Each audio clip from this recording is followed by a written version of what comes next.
All right, I'm ready. Good evening. I'm Dr. Emmett Brown. I'm standing on the parking lot at Twin Pines Mall. It's Saturday morning, October 26th, 1985, 1:18 a.m. And this is temporal experiment number 1. Come on, Indy. Hey, boy, get in there. That a boy. In you go. Get down. Get your seatbelt on. That's it. Whoa. Okay. Please note that Einstein's clock is in precise synchronization with my control watch. Got it? Right, check, Doc. Good. Have a good trip, Einstein. Watch your head.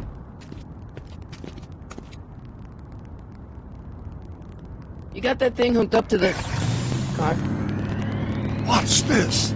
Yeah, okay. Got it.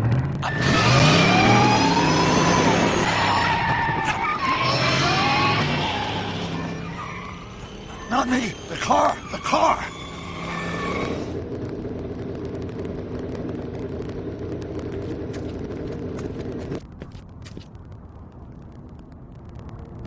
If my calculations are correct, when this baby hits 88 miles per hour, you're gonna see some serious shit. Watch this, watch this.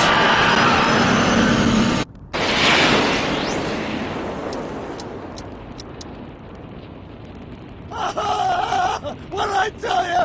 88 miles per hour!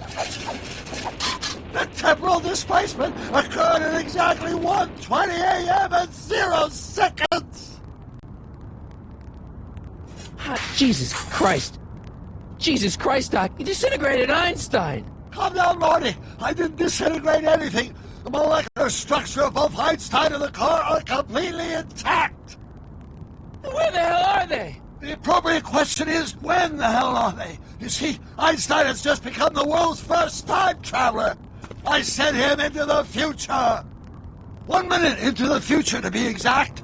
And at precisely 1:21 a.m. and 0 seconds, we shall catch up with him and the time machine. Wait a minute, Doc. Are you telling me that you built a time machine out of a DeLorean? The way I see it, if you're going to build a time machine into a car, why not do it with some style? Besides, the stainless steel construction made the flux dispersal. Look out!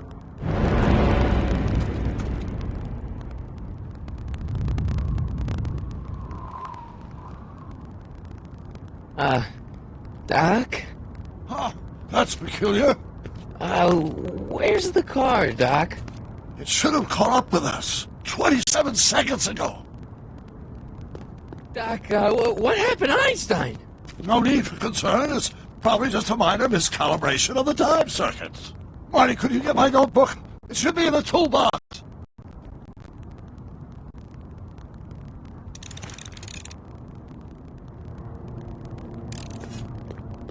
No time to talk now, Marty. Go to the toolbox and get that notebook.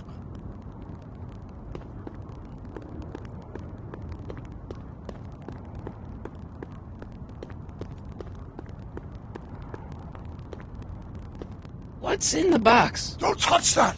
It's plutonium! Plutonium? How do you think I generated 1.21 gigawatts of power?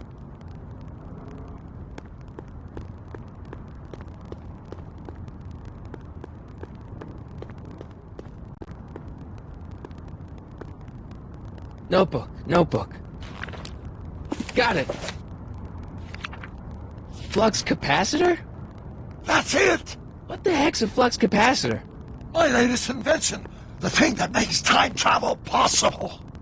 In this notebook, I've detailed the nearly 3 decades of scientific breakthroughs necessary to build a working time machine. If it ever fell into the wrong hands, the consequences could be catastrophic. Let's see. Is mass equals I times Z, and E equals the square root of Z times C squared, and the flux dispersal rate is inversely proportional. Doc, shouldn't we get out of here before the Libyans show up?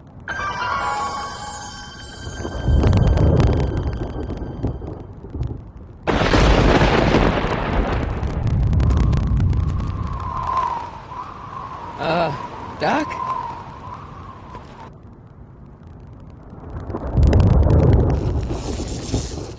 Great Scott! Doc, what is it? I've made a horrible mistake!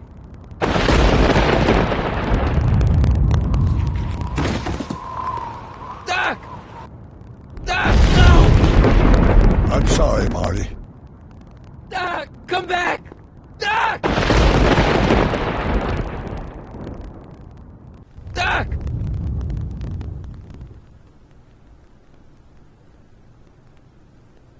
Marty, is everything okay? Yeah, Mom, it was just a nightmare. I was in the past, and Doc was there. Well, you're safe and sound now, back in good old 1986. But you'd better get up. Your father's waiting for you. Huh? Weren't you going to meet him over at Doc's? Holy crap, I'm late!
Dad, are we too late to stop the sale? Better late than never. You wouldn't believe how much rare stuff there is back here. That's Doc stuff. The city has no right to. Now, son, I know you're upset, but your friend's been gone for months, and the city really seems hell-bent on using his land for that new parking garage. And, hey, is that a first edition Jules Verne? It's just not fair. At least things can't get any worse. Hey, Marty. Hi, Biff. Come to see if the old crackpot had any buried treasure? I guess I'm just remembering.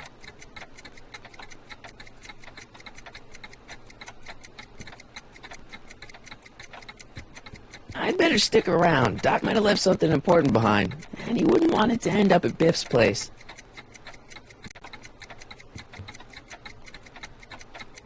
Hey, let me! Now, Biff, leave Marty alone. This is a very emotional time for him. Oh, sure. Sorry, Marty.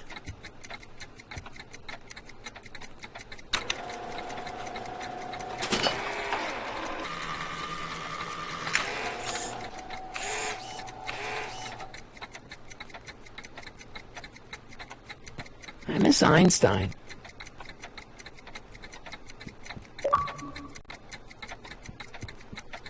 Does nature contrive it so that even with a time machine, you can intervene to prevent your own conception, for example?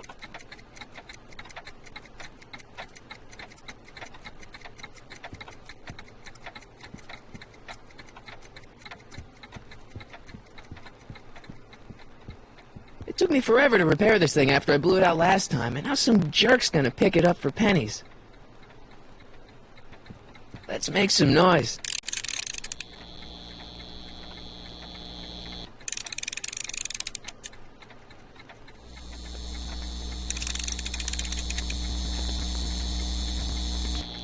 I better not crank it up anymore. I really don't want to blow this thing out again.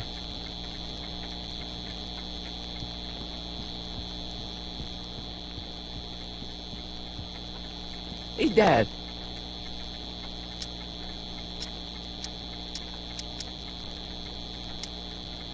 What's Biff doing here? He wasn't a friend of Doc's. It's a public sale, Marty. Everyone's allowed. Even Biff.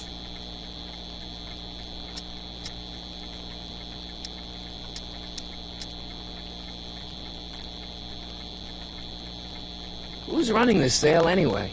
Oh, that'd be me, son. You? Why? Well, once it became apparent that the bank was going through with the sale, I volunteered to oversee it in order to make sure that Doc's stuff would be treated with a modicum of respect. Isn't that right, Biff? You got it, Mr. McFly. I'm telling you, this sale is a joke. Doc's only been gone for a few months, and I happen to know... Yes, you've told us he's not dead. He's on a trip. Let's say you're right. Have you considered that this trip may not have been entirely voluntary? I hate to say it, but Doc's run up some pretty sizable debts around town. Maybe he's just hiding from his creditors. Do you think dreams can predict the future? Well, you know I don't go in for that mystical stuff, but I do think they can reflect how you're feeling about the future. What did you dream? Oh, just weird stuff about Doc. Well, that's understandable, don't you think? I guess, but I feel like it was telling me something. You got Doc wrong. Sure, maybe he's not so good with money. That's just because his mind's always on bigger things. But he's still a straight-up guy. He'd never run away from his problems. Well, you know him better than I do, son. But the bank is within its rights to sell off his stuff. Maybe you should try to find some things to remember him by before Biff grabs them all. I'll keep looking around. Thanks, Dad.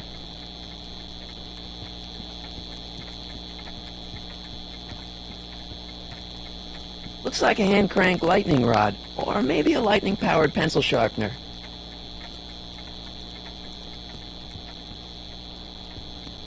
Hey, Biff. Oh, hi, Marty. I'm looking for something, in particular. Yeah? Something valuable?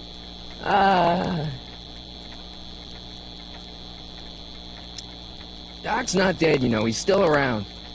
Oh, really? Do you see him around here? What are you doing here? Well, I was as bummed as anybody to hear that the old nutcase had kicked it. He's not. But I'm not above picking through the remains. You know what they say. Don't look a gift horse in the butt. Never mind.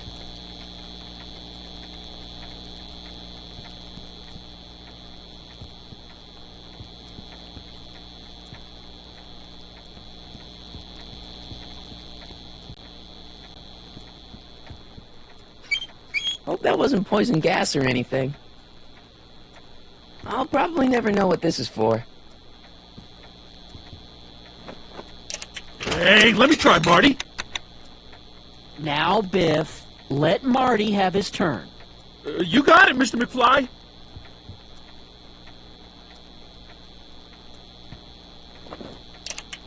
Enough of that junk. Now, Biff. Sorry, Marty.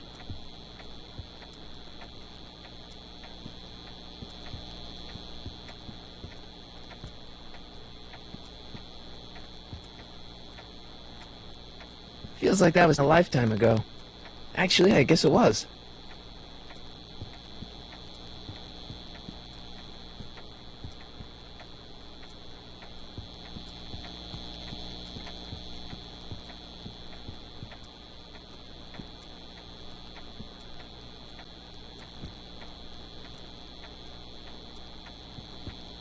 Doc sure did love his Jules Verne. Doc built this model of downtown Hill Valley way back in 1955. The clock tower in the courthouse even works. What the? Is that Doc's notebook in there? Hey, that looks just like the courthouse. You gotta hand it to the old coot. He was good with his hands. Biff, can I see that a minute? This would look great in my fish tank. Give the old carp something new to nibble on.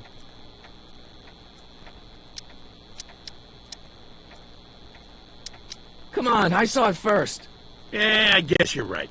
But I picked it up first. Give it here, Biff. Well, well, looky what we have here. Looks like plans for something. What's a flux catheter? It's none of your business. Doc asked me to... Brown's worm food, kid. But this looks like it might be worth something.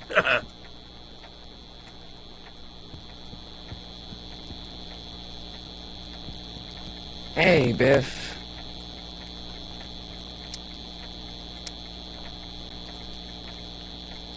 I'll pay you for it. How much? Not enough. That notebook wouldn't mean anything to you. You wouldn't even understand what's in it. You calling me ignorant? I only want that notebook because, well, I'm sentimental. It's like a piece of Doc. Doc's dead. Time to get over it and move on. It's just a notebook with Doc's scribblings. What did Doc ever accomplish? Nothing. Then it's worthless, right? If it was really worthless, you wouldn't want it so bad. I just can't let you keep that notebook. It's dangerous. What, is it set to explode or something? Well, in a way. I'll take my chances. Never mind.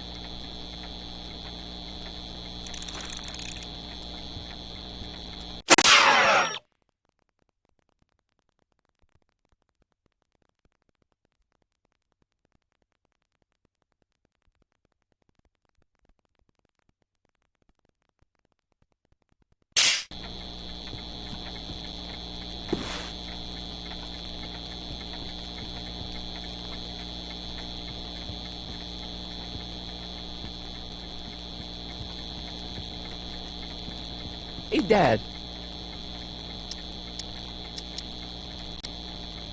That notebook is Doc's legacy. I've got an obligation to protect it. Now, hold on a minute. Didn't you just get done telling me Doc's still around? Off traveling somewhere? Yeah? Then how is it your obligation to protect his legacy? You can't have it both ways, Marty. If Doc's alive, he can protect his own legacy.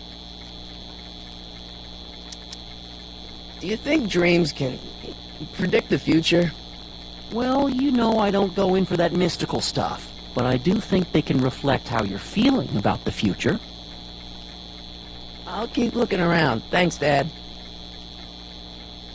Hey, Dad, why's my guitar got a price tag on it? Sorry, son. Must have been an overzealous clerk. Just pick it up. I'll iron things out with the bank.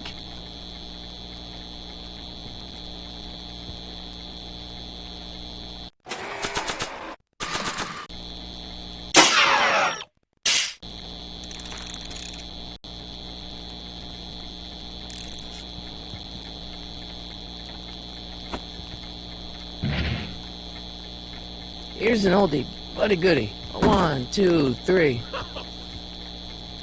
Hey, look! It's Chuck Butthead. Let me show you how it's done.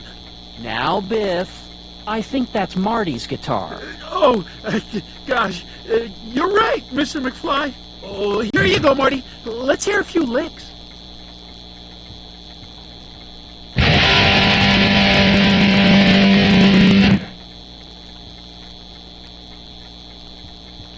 Man, you kids have ruined rock and roll.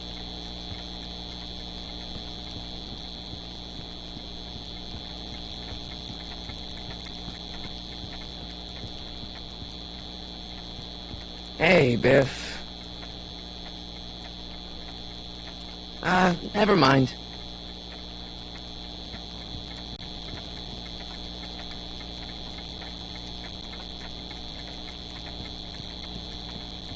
Hey, Dad. About Biff. Dad, I know you're trying to help. He talks a big game, son, but he's not so tough. I've been dealing with him a long time. Believe me, I can handle him. So can I. I guess you can. Okay, son, I'll stay out of your way. But you know where to find me. Problem? Biff? He's got this thing, see, and I really need to get it back. If he stole something from you... No, it's one of Doc's notebooks. Yeah, he found it first, but... Oh, well then I'm not sure what to tell you. I guess you'll just have to appeal to his better angels or something. Or something. I'll keep looking around. Thanks, Dad.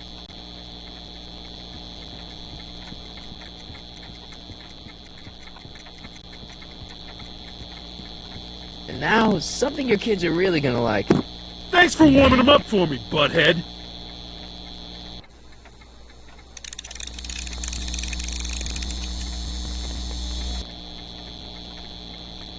Now watch me blow the lid off this joint.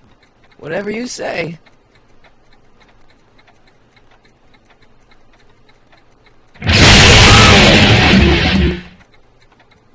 Rock on, Biff.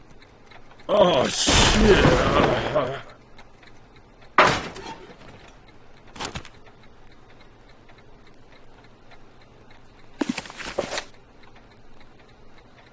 Doc, where are you?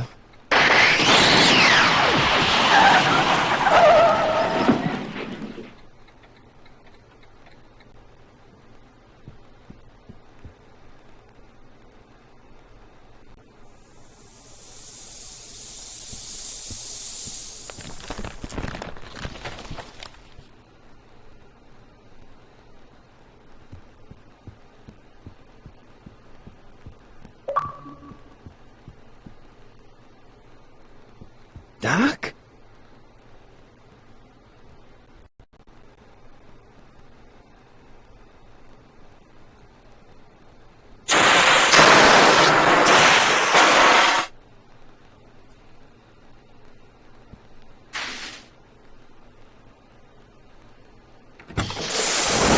Einstein! Where did you come from, boy? Didn't you bring Doc with you?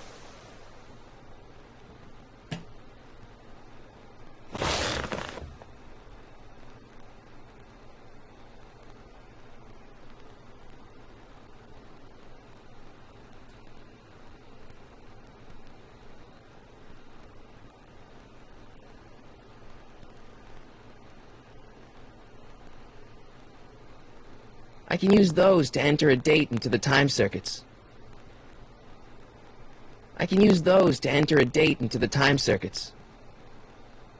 Okay, Doc, I know I haven't seen you in a few months, but I'm pretty sure this isn't your shoe.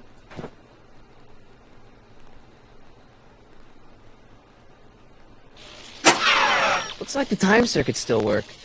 Now I only need to know when to look for Doc.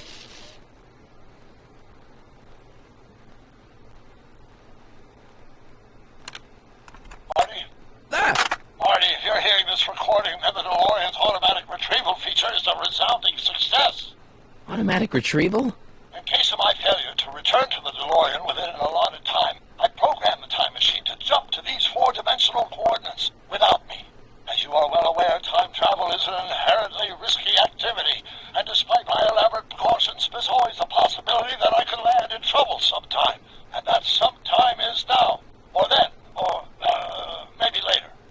in trouble. Marty, you come to my rescue in the past, or was it the future? Anyway, I'm relying on you to do it again. Please take the DeLorean back, or forward, to whatever it is. I'm stuck in time. When you get there, I'm sure you'll figure out what to do. That's it? Aren't you going to tell me when that is? Just go to the date specified on the time circuit readout under the heading marked Last Time Departed. Good luck. Right. Last time departed. Oh, jeez. Come on. Crap! Oh, great. How am I supposed to find him now? I probably shouldn't fiddle with the time circuits again until I know when to look for Doc.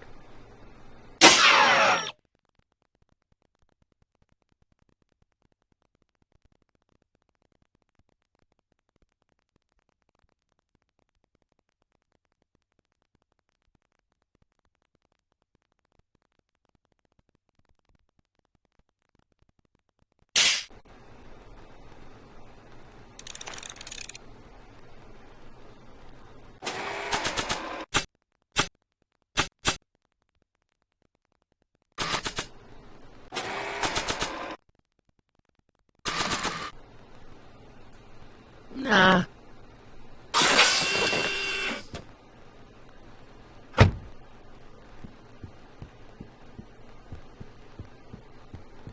What kind of trouble is Doc in, Einie?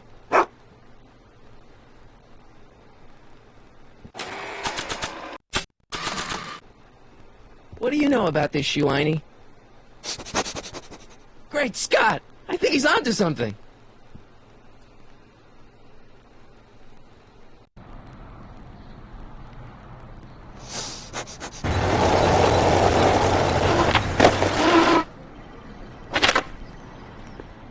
Okay, now we're getting somewhere. How's this supposed to lead me to Doc, Einie?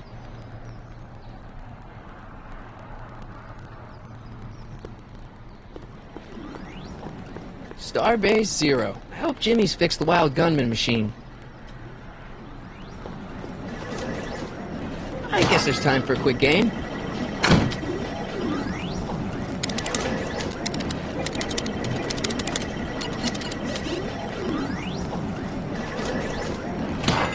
Okay, now I'm ready.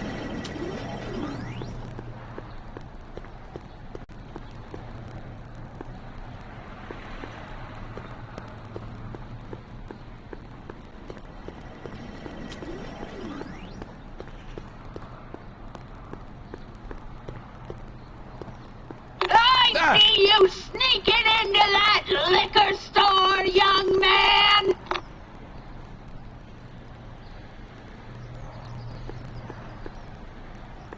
A1 Liquor. I like the new bars Mr. Figgins put on the windows. Very secure.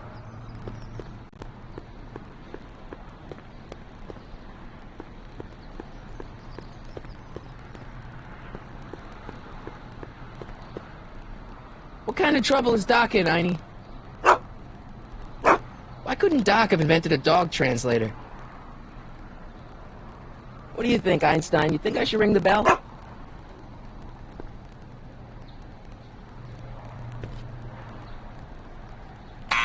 Step away from the door! Ah! Now, let me get a look at you. Einstein, come on! Just as I suspected. Hooligans! Get along now! Scat! I'm not a hooligan, ma'am. I'm a teenager. I wasn't born yesterday, young man. Aren't you the miscreant who skateboards through the town square every morning between 8 and 8:30 in a decidedly unpunctual manner? Yeah? All skateboarders are hooligans. It's a fact. Look it up. State your business, child. You're making me miss Merv. Well, see, that's the thing. I'm not sure why I'm here. Einstein here brought me, and... Well? E. Strickland? You aren't related to, Vice Principal Strickland, are you, ma'am? Not that it's any of your business, but I'm his sister, Edna. Oh, and you're one of those McFly gotcha! Yes, what's old man Strick? I mean, what else has your brother been saying about me? Nothing I couldn't have deduced from myself, slacker. Can you let me in? I've got something to show you. What is it? Let me see.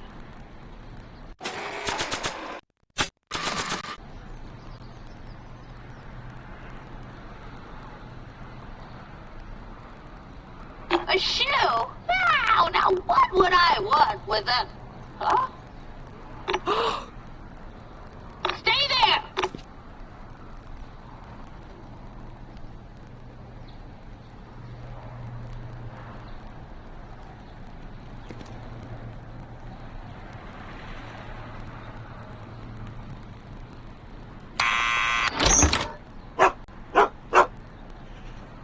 Leave that creature outside! Sorry, Einstein.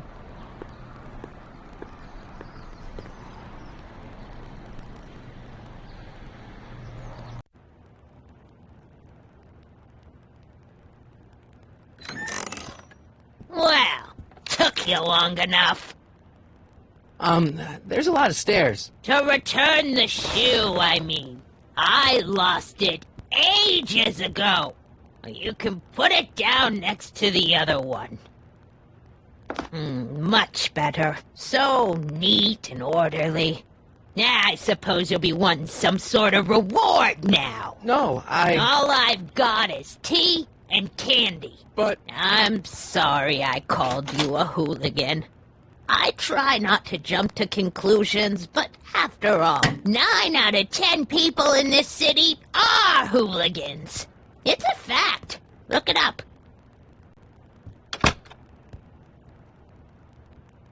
Have a seat, Sonny.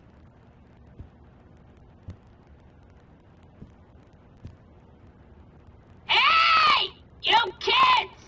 Put out those cigarettes!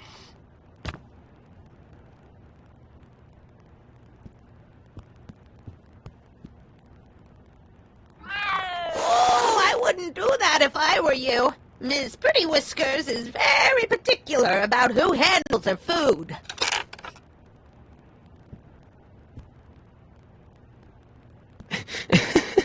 Is that Vice Principal Strickland? Mother never could keep little Gerald out of her clothes.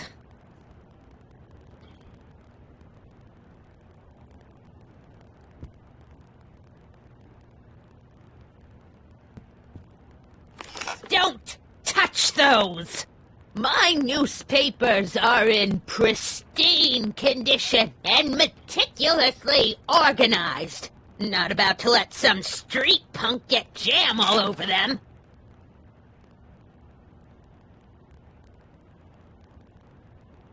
Mind if I take a look? Go ahead, dear.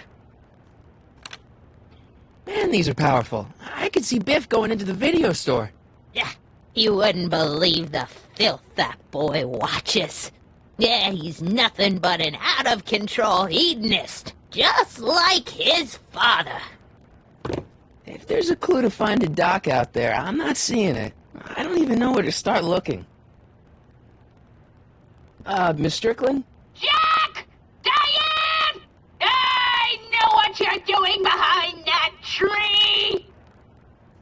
Yes?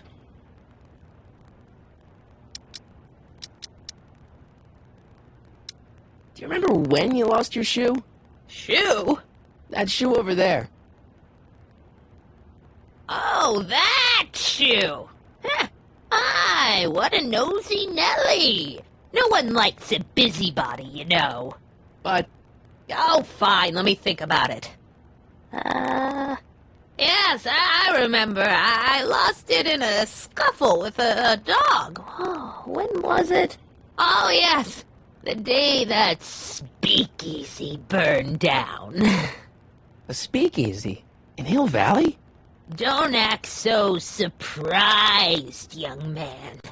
Your generation doesn't hold a copyright on moral depravity, you know.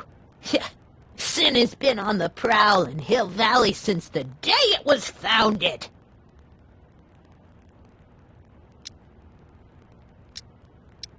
Wow, a speakeasy. That must have been wild. Is it true they used to drink gin out of slippers like my grandma said? Don't romanticize the past, young man. Prohibition was a time when gangsters ruled the town while honest citizens quaked in their beds. So where was it? That speakeasy that burned down, I mean. That was ages ago. If you're looking for bootleg hooch. No, I'm just curious, that's all. I'm a student of history. Student of history, my Aunt Fanny. Yeah, your generation of hooligans and slackers could give two ripe figs about history. Miss Strickland? Oh, video store! Huh? The speakeasy used to be hidden in plain sight down there in the town square. Right where that disgusting videotape rental store squats today. So the video store building must have gone up after the speakeasy burned down.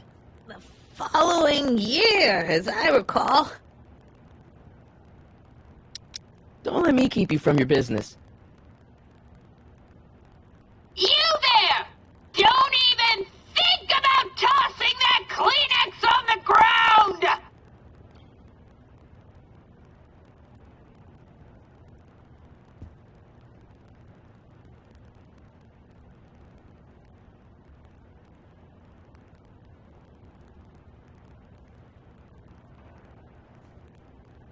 Rebuilt in February 1932. So the fire must have happened before then. But when? I need a date. Don't look at me. I'm far too old for you.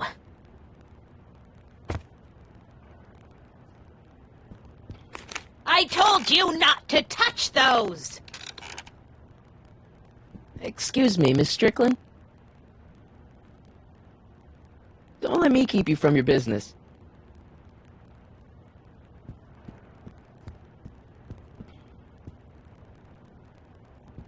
The candy looks older than I am. Man, she keeps it hot in here. That's the kettle. I'll be right back with some tea. Then don't touch anything.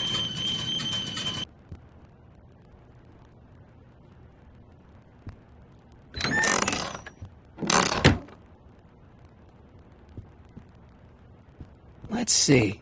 Ground broken on site of former speakeasy. Singer vanishes. Hill Valley Expo delights crowd. Soup kitchen exposed. Here we go. Speakeasy arsonist slain. Legal procedure gave way to old-fashioned vengeance last night when a mob descended on the Hill Valley police station. The suspect in the speakeasy arson case, a drifter known as Carl Sagan, was pulled from his... Carl Sagan? It's Doc! Killed by a mob.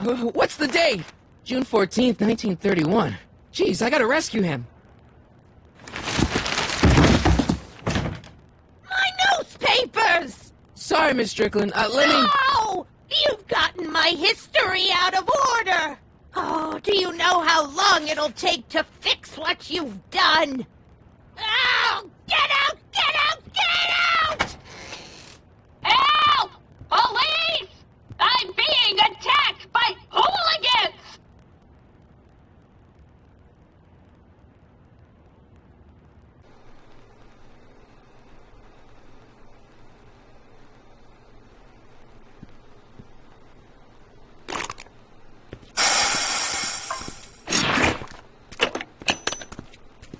Marty!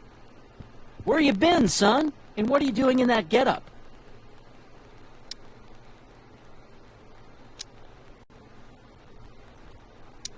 It's a costume.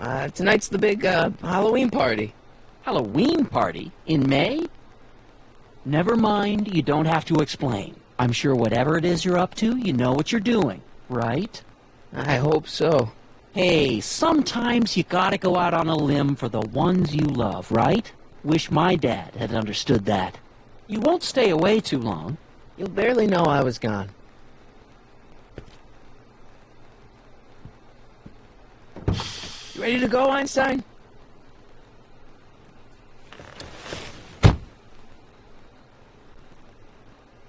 Time circuits on. Flux capacitor, Fluxy. Okay, if Doc's gonna get killed on June 14th, 1931, I'll just show up the day before and get him out. I hope you know what you're doing, Doc.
Ah!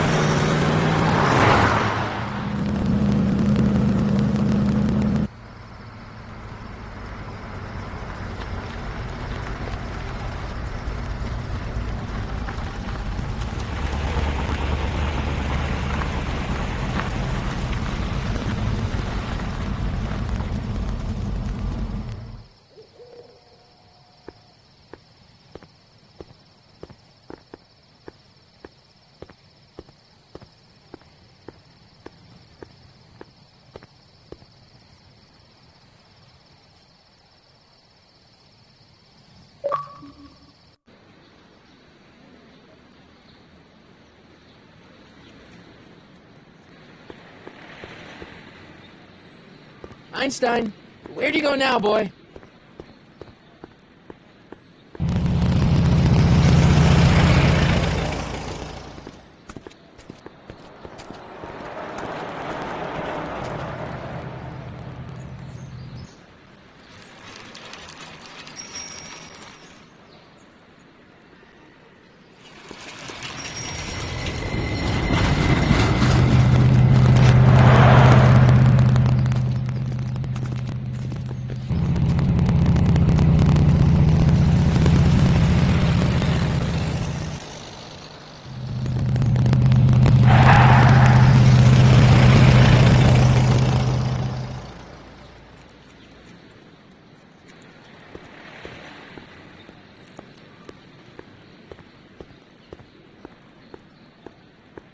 Young man! Excuse me, young man! Who, me? You're the only man in the street, and I'm looking for a man-in-the-street reaction. Naturally, you know about the explosion that destroyed this illegal gin establishment. I read about it, yeah. What's your opinion of Carl Sagan, the stranger who single-handedly did what the law has been unable to do for 10 long years, namely, rid Hill Valley of the scourge of liquor?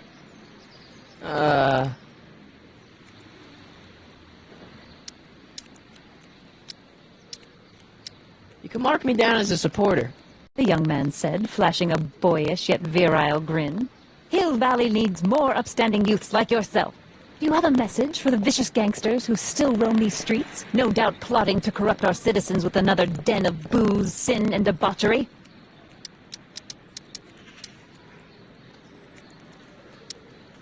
Ask him where I can get the address.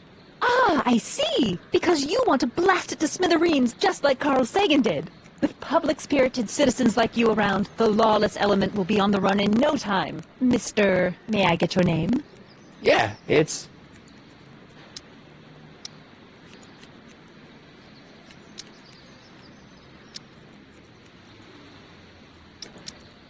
Harry Callahan. Thank you for sharing your candid opinions, Mr. Callahan. Edna Strickland, Hill Valley Herald. I know. I met you back. I mean, I'm familiar with your work.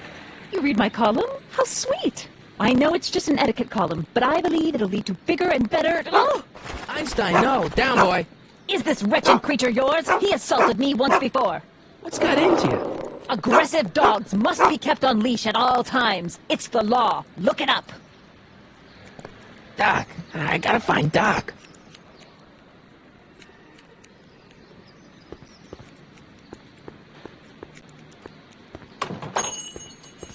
Hey, can I get some moose? What does this look like? A hunting lodge?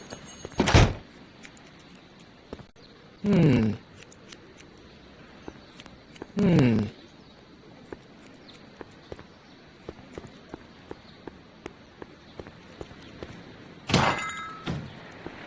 gonna buy anything? No. Then get out, bum! I guess this is where the speakeasy burned down. How'd Doc ever get mixed up in that? Gale, Zemeckis, and Fine. Attorneys at law. No solicitors.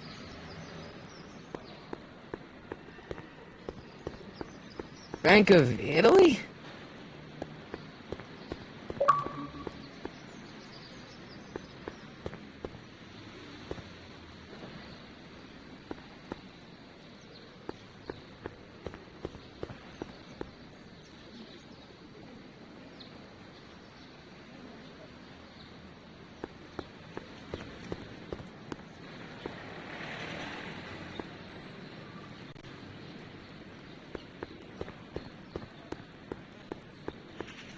Sisters of Mercy Soup Kitchen. Come for the soup, stay for the salvation.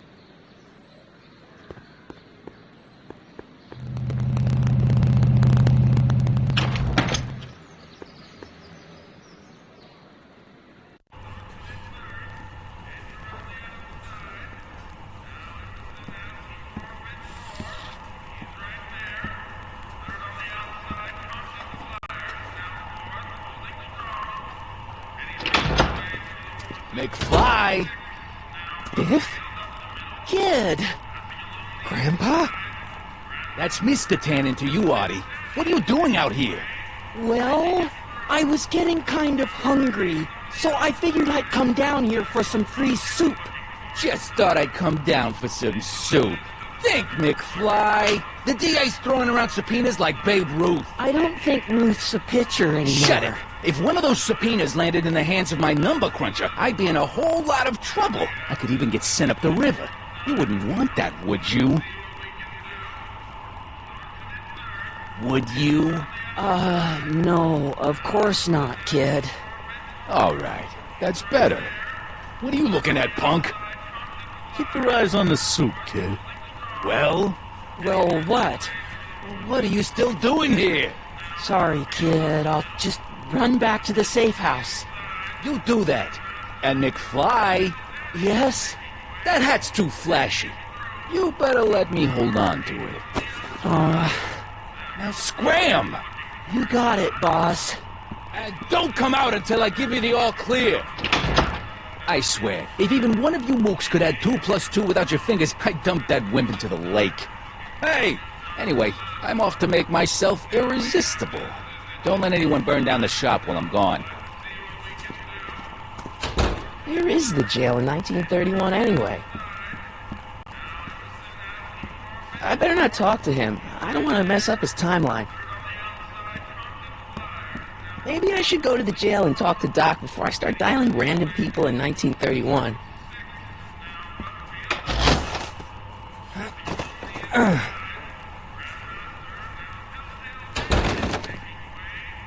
There's no way I'm gonna keep that door open without some help.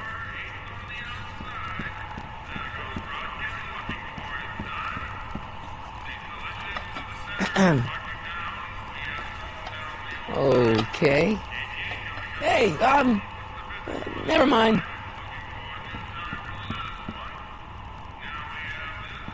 Nice rack.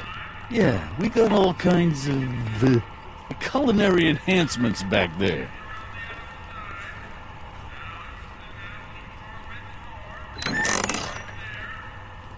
The kitchen's for management only, Rummy. Whoa! Looks like these pipes go into the basement.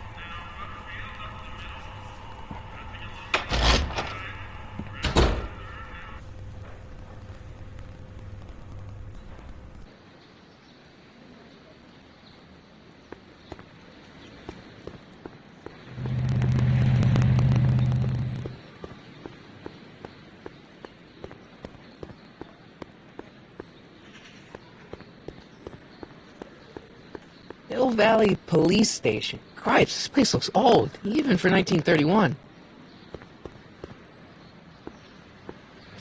Doc! Marty! Doc! What are you doing here?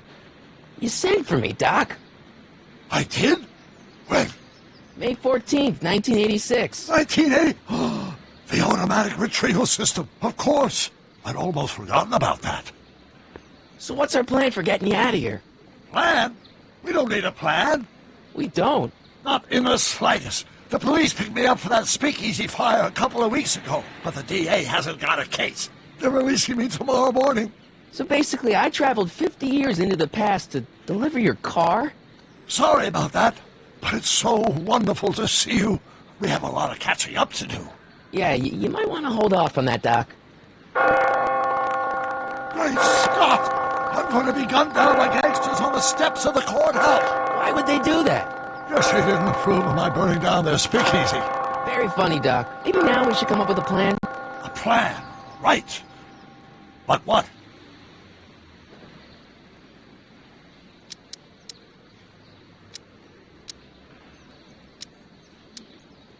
Why don't we tell the authorities? Tell them what? That my friend from the future has proof that I'll be murdered tomorrow? They'd ship us both off to the loony bin. And trust me, you don't want to see the inside of a 1931 insane asylum.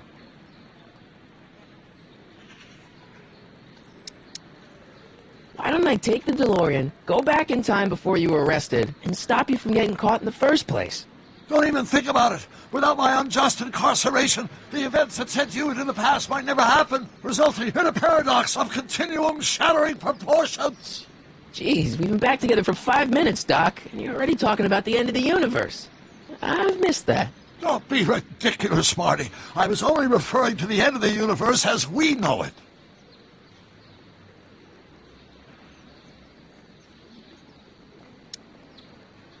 Why don't we try to tough it out? Now that we know what's coming, maybe we sneak it past the gangsters with a bulletproof vest or something. That might work with 1 or 2 bullets, but from the looks of this article, it appears that I'm going to be mowed down in a hail of Tommy gun fire that rendered the innocent stranger little more than a pulpy mass of bones and gristle.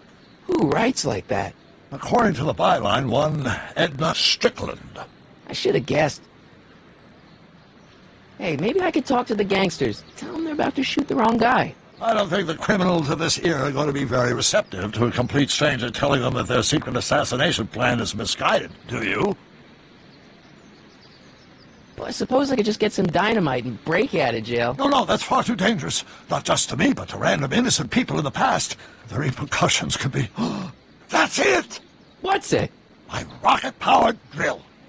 You have a rocket-powered drill? Not yet. I haven't built it yet. You've lost me, Doc. Listen, a few months ago, my 17-year-old self sent in a patent application for a rocket-powered drill. I abandoned the project after I never heard back from the patent office, but the prototype should be nearly complete. Great, I'll just run back to your lab and... No, I said nearly complete. You'll need me to help you finish it. How the hell am I supposed to sneak a half-finished rocket-powered drill into your cell? Not me. 1931 me. Wait a minute, Doc. You want me to convince your 1931 self to build a rocket-powered drill to break you out of jail? Precisely. Won't talking to yourself cause, irreparable damage to the space-time continuum or something? It should be fine. I've already invented the idea of the rocket drill. You've just got to goad my younger self into finishing the prototype. How am I supposed to convince your younger self to finish the rocket drill? Just tell him I need to break his older self out of jail? Absolutely not. Whatever you do, you can't tell my younger self anything about time travel. I won't come up with the inspiration for the flux capacitor for another 24 years. Then what am I supposed to... Just be your charming self. From what I remember, I'm a pretty easygoing kid, so enlisting me in a scientific adventure should be a piece of cake. Okay, let's say I go along with this crazy idea. Where can I find you? I mean, the other you. How should I know? It was over 50 years ago. Why don't you go over to the soup kitchen next door and give my house a call? They'll know where to find me. Soup kitchen. Got it. Just stay away from the soup. It'll cause irreparable damage to your digestive system.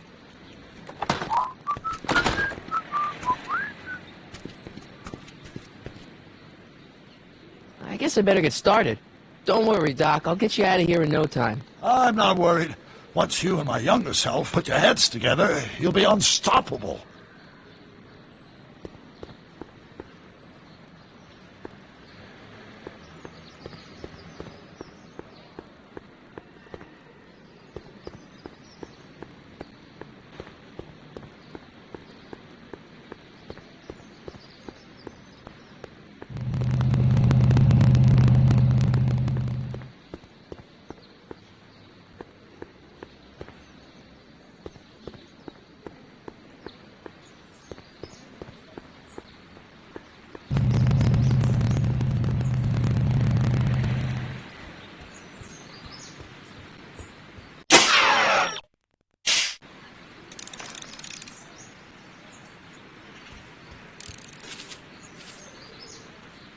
Hey, how you doing, Einie?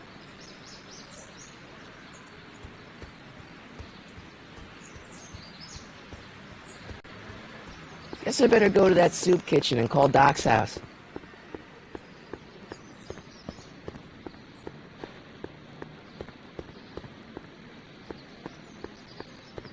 Emmett might be in there, but I should head over to the soup kitchen and call the Browns to make sure.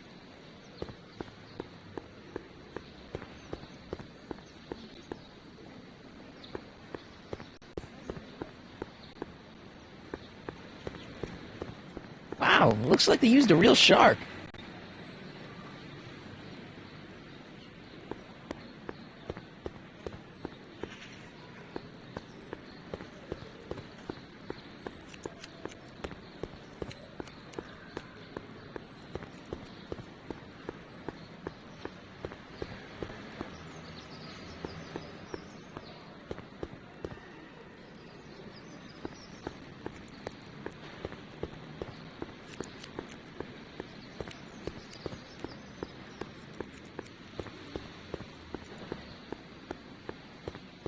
Guess I better go to that soup kitchen and call Doc's house.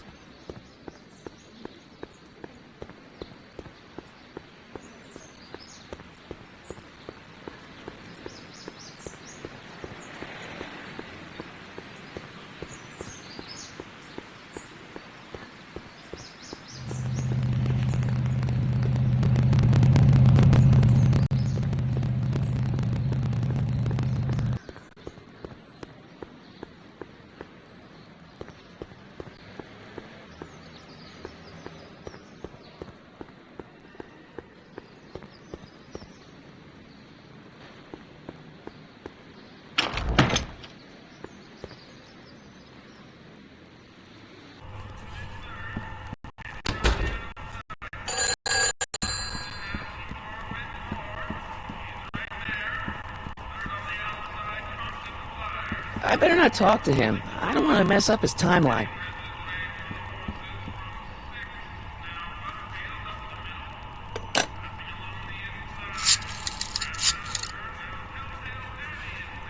Brown residence?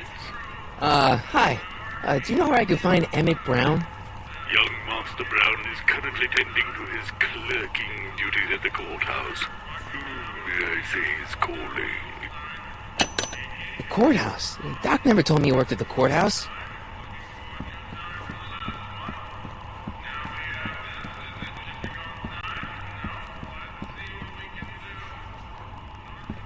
Looks like these pipes go into the basement.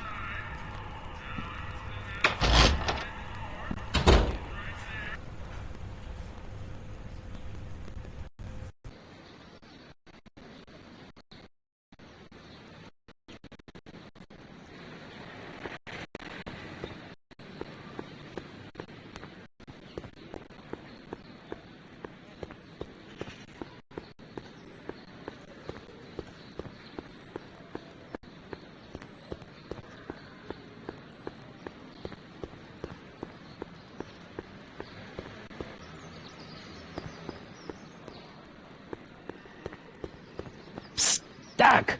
Marty, have you found my younger self yet?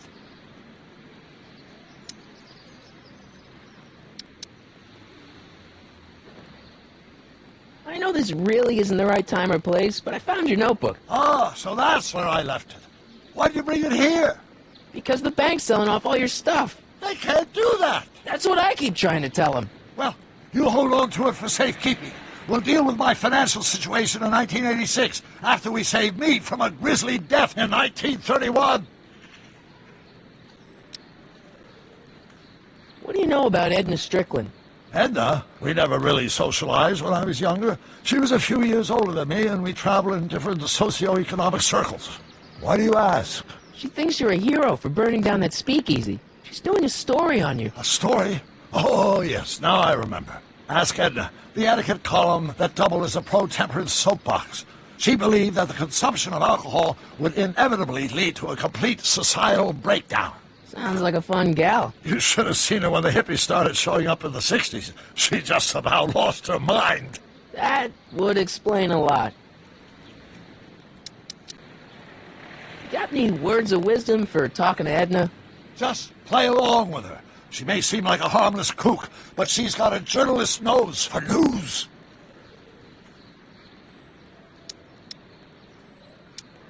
What's the story with this kid Tannen jerk anyway? Biff's father? By this time next year, he'll be pulling down a life sentence in San Quentin.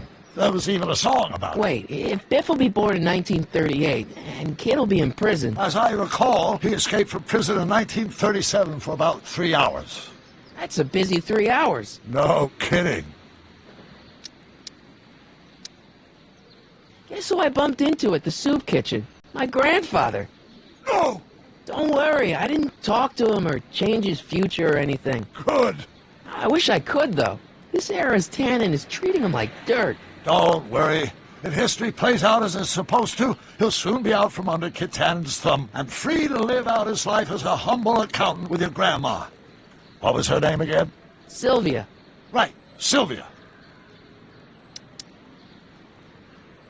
How'd you wind up in jail in 1931 anyway?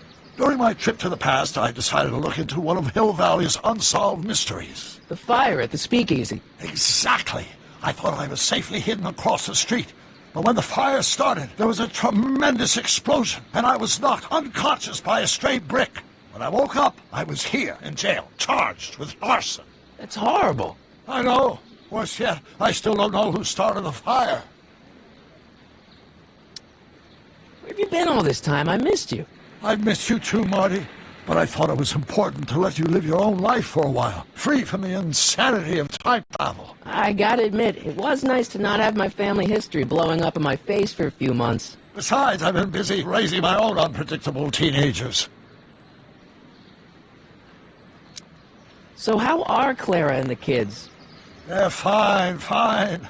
Right now we're trying to decide where to send Jules and Vern to college. Clara prefers the 2020s, but I'm partial to the 1960s. We're planning on visiting you and Jennifer in 2011 soon. Me and Jennifer? In 2011? Oh, forget I said anything. Where'd the DeLorean come from? The last time I saw it had been smashed to pieces by a train. It's a fantastic story. Do you remember when the DeLorean got struck by lightning in 1955? Yeah?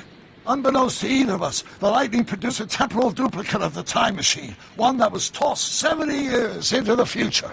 What? I found out about it during a trip to 2025 and recovered it just in time to stop Griff Tannen from vandalizing the time stream.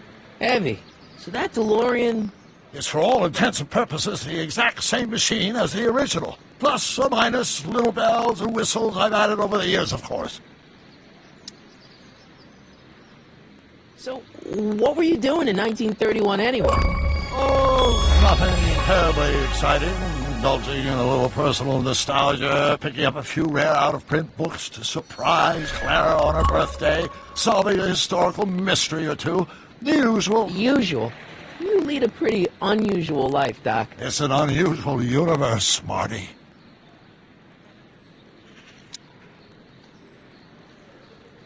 I hate to tell you, Doc, but your last time departed display is on the fritz. It is?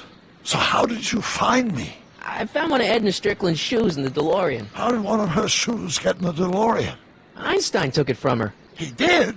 How strange. Einie almost never attacks people. Not without a good reason, anyway.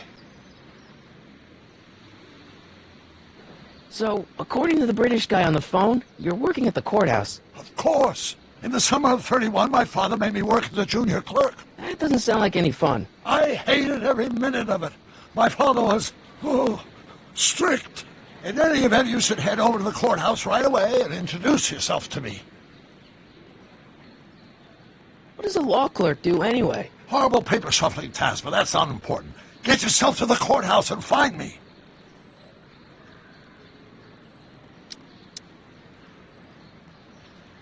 Hang in there, Doc. Not the best choice of words, Marty.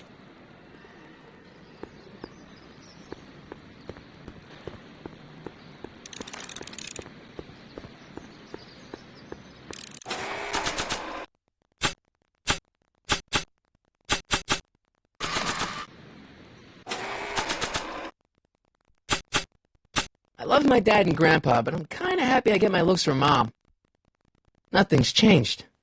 I guess I haven't messed up my dad's future yet. Nothing's changed. I guess I haven't messed up my dad's future yet. This notebook has all of Doc's plans for the flux capacitor and the DeLorean. I'd better make sure it never falls into the wrong hands. This notebook has all of Doc's plans for the flux capacitor and the DeLorean. I'd better make sure it never falls into the wrong hands. Marty? Ah! Marty? Ah! Marty? Ah! Marty? Ah!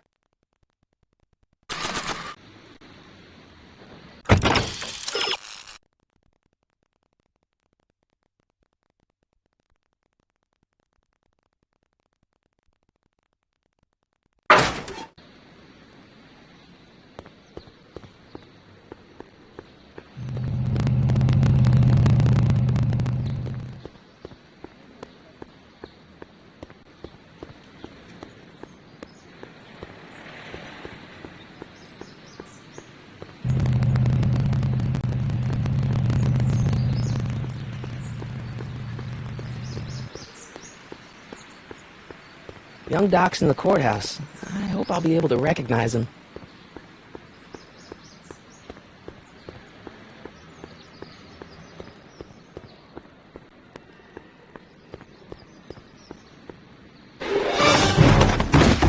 Don't touch those! These are very sensitive legal documents. Nobody is supposed to handle them but sworn officers of the court.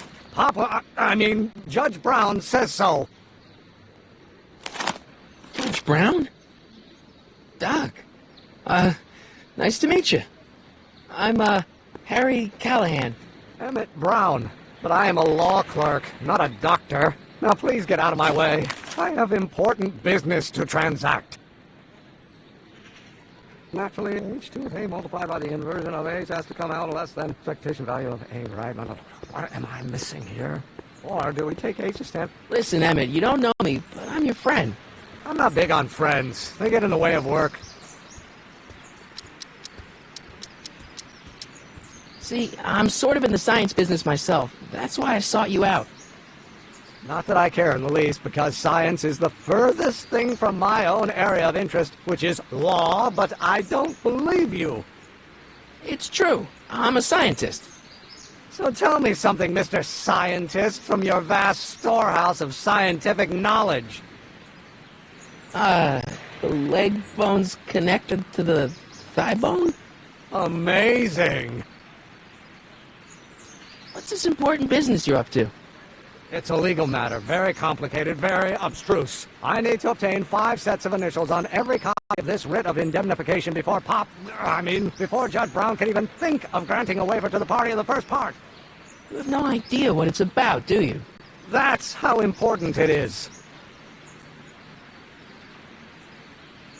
Come on, Doc. Emmett, drop the Legal Eagle Act. I got something more important for you to do. Mr. Callahan, I'll have you know that the law is the very mortar that holds society together, and we in the legal profession are like brick masons building the edifice of the future. Your dad tell you that? Every morning. So, Emmett, what time are you through with work? Depends. On weeknights, Pop sometimes keeps me in the office till 9. 9 at night? But today's Saturday. Right. So I probably won't get off before 10. How about you knock off work early and I'll buy you a beer, or soda. What do you say? Don't try to tempt me from my duty with sugary beverages. Keeping the wheels of justice turning, that's my one passion in life. Besides, if I left before 8, my pop would kill me. Sounds like you're a little scared of your father. Scared of my father? Pop is the most learned, just, incorruptible judge that Hill Valley has ever seen. The only people scared of Judge Brown are people with a dark secret to hide. And I don't have a dark secret to hide. Listen, I understand you're working on a new invention in your lab. Invention? You must have me mixed up with somebody else. I'm in law. I have absolutely no interest in science. For the Hermitian line operator. Oh, let's start over.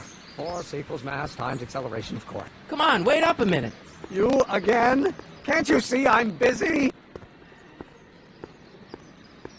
Okay, so you don't want your old man to know. That's fine. Listen, we all keep secrets. But I'm telling you, you can level with me about this science project of yours. I am not a scientist. Go ahead, ask me what E equals. What does E equal? I have absolutely no idea. See?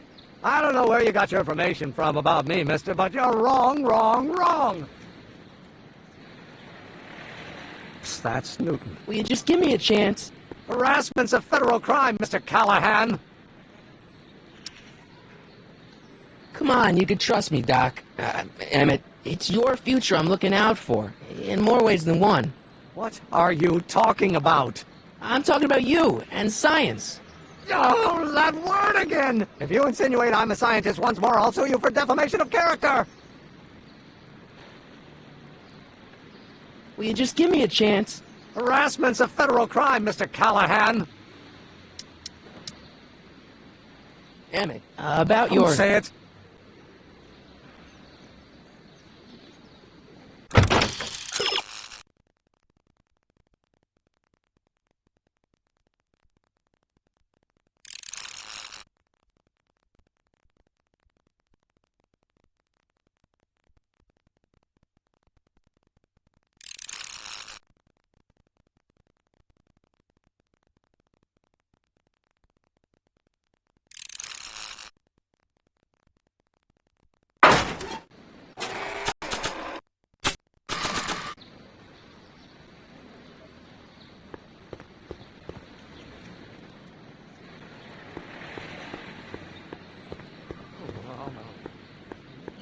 I'm going to be the inverse. Oh, yes, I'm actually in line up. No. Yes. No. Or do we take H to stand for the Hermitian line operator? Well, in that case, H to the A multiplied by the inverse of A might well be equal to A's expectation value.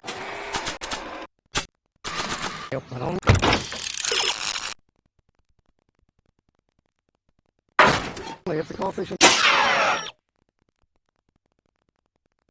of friction remains constant and the gravitational constant is variable. Wait, is that even possible? Now if H stands for a one-dimensional harmonic... Will you just give me a chance? Harassment's a federal crime, Mr. Callahan. Emmett, about your... Don't say it. No. H...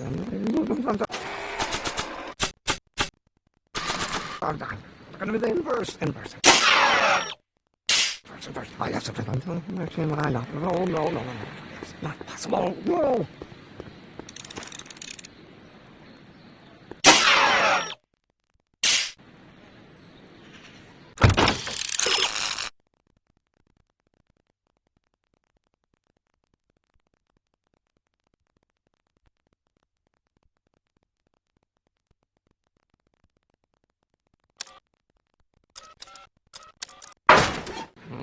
Now,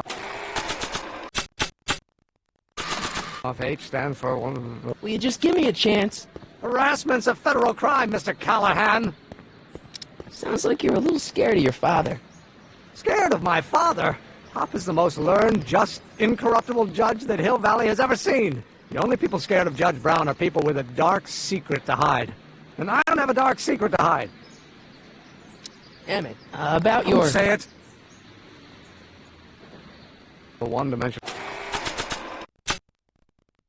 Marty? There! No harmonic oscillator, then naturally H. Or do we take H to stand for the Hermitian line? line operator. But in that case, h to the a multiplied by the inverse of a might well be equal to a's expectation value, but only if the coefficient of friction remains constant and the gravitational constant is variable. Wait, is that even possible?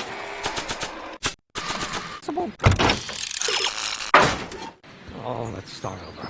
Force equals mass times acceleration, of course. That's Newton. But how many Newtons are required to maintain it? Will you just give me a chance? Harassment's a federal crime, Mr. Callahan. Emmett, about Don't your... say it. The Const-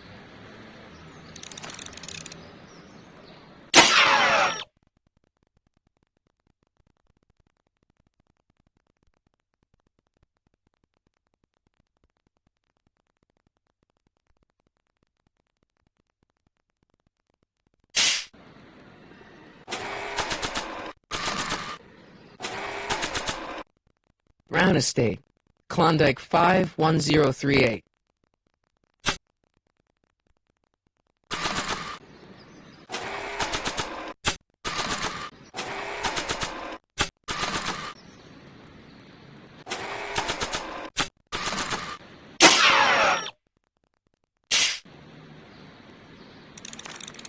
Well, no. It's going to be the inverse. Inverse. Oh, yes, actually, line up. Oh, think, Emmett, think. H to the a multiplied by the inverse of a. H to the a multiplied by the inverse of a.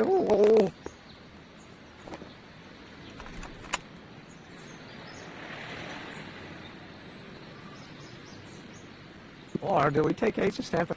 Oh, think, Emmett, think. H to the a multiplied by the inverse of a. H to the a multiplied by the inverse of a.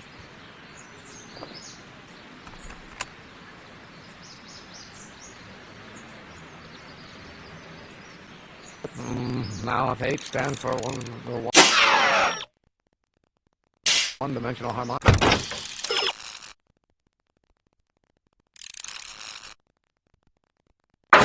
Oscillator then, naturally.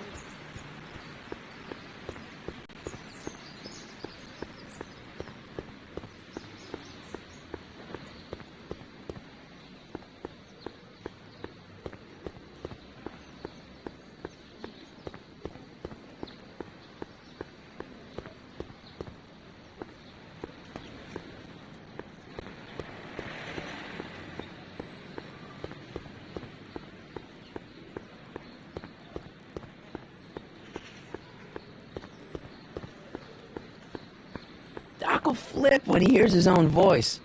So, Doc, does this ring a bell? Oh, think, Emmett, think. H to the a multiplied by the inverse of a. H to the a multiplied by the inverse of a. Good grief! Is that me? I sound so... Young?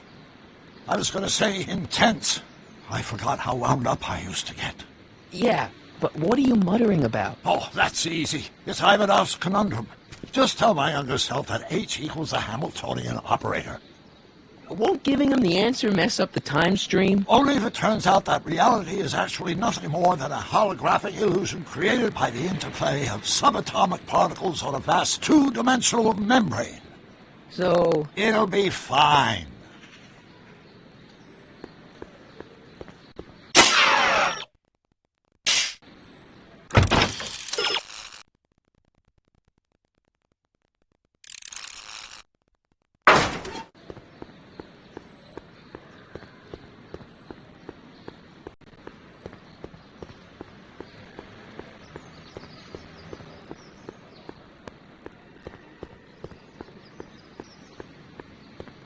Oh, think, Emmett, think. H to the a multiplied by the inverse of a. H to the a multiplied by the inverse of a.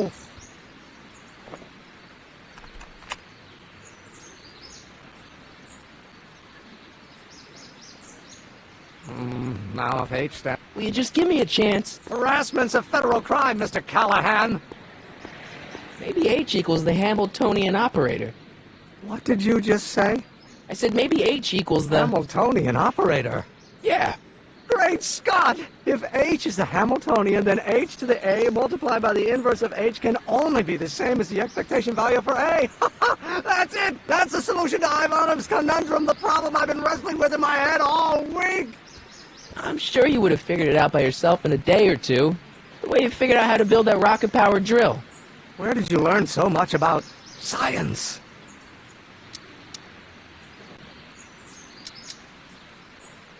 Well, it's like this. You know about my rocket-powered drill? Then there can only be one explanation. What? You're from the patent office.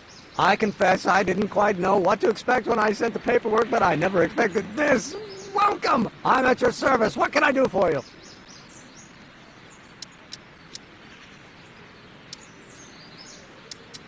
Can I see your rocket-powered drill? Of course, of course. Naturally, it's just a scale model, but it's nearly operational. I can show it to you, say, first thing in the morning?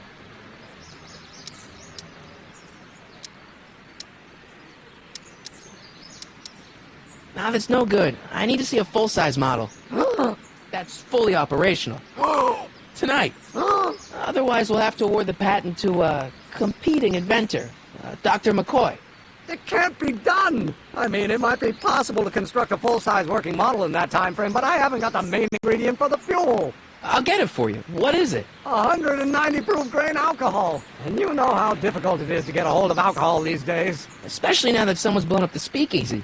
And besides, there's no way I can get off work until I've delivered the subpoena. It's part of the investigation into the business affairs of Kid Tannen. Is it vitally important you see that rocket-powered drill today? Yes. Is it vitally important you deliver that subpoena today? Yes! Listen, I'll help you deliver it, and I'll see to it you get the alcohol you need. It'll help you get that drill finished by tonight. Deal? Deal. Here's the subpoena. Arthur McFly? I've got to subpoena my grandpa? Shh! It's Kid Tannen! Hey, I just saw him at the soup kitchen, yelling at Arthur McFly. I'm not surprised. Arthur does the books for his business. What kind of business? That's what the DA is trying to find out. Let's go talk to him. No! Why not? Kid Tannen can tell us where Arthur's hiding. Yeah, well, he can also have us fitted for a Chicago overcoat.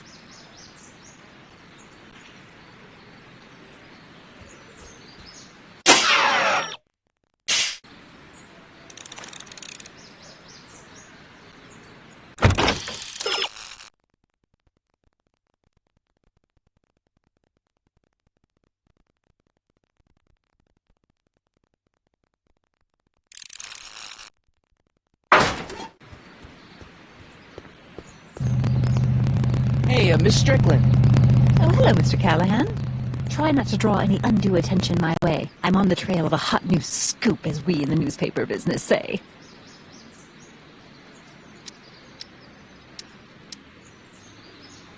What's the scoop? I've heard rumors that something shady is going on at the Sisters of Mercy Soup Kitchen. It's under new management, you know. And, oh, we mustn't jump to any conclusions. Not till the facts are in. I hope to heaven it is just a rumor. That soup kitchen is the front line in the good fight. If it goes bad, what will happen to the Stay Sober Society? Not to mention all the charitable institutions that depend on me for soup deliveries.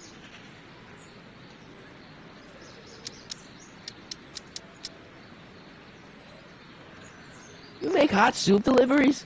It's one of my many small contributions to the good cause. Healthy bodies, healthy souls, or so one hopes.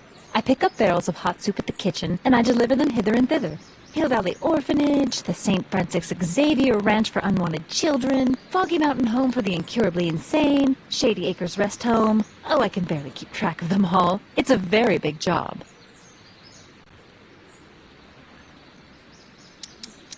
Did you finish the story you interviewed me for? About Carl Sagan?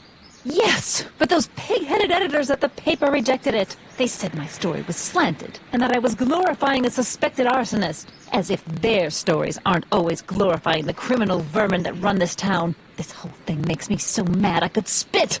Though of course I never would. There's an ordinance against it, and it's so untidy.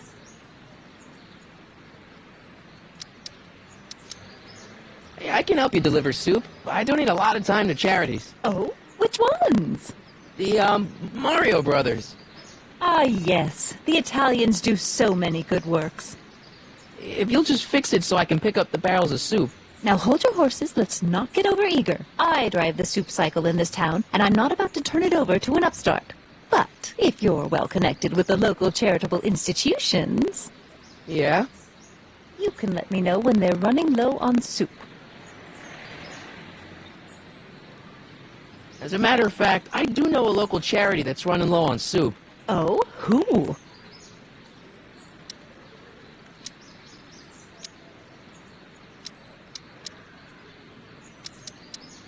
The insane asylum. Whose inmates are crazy for soup.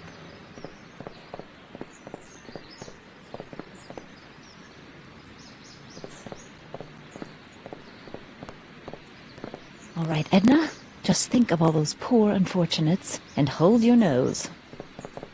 Mr. Donnelly!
Hey, cue ball.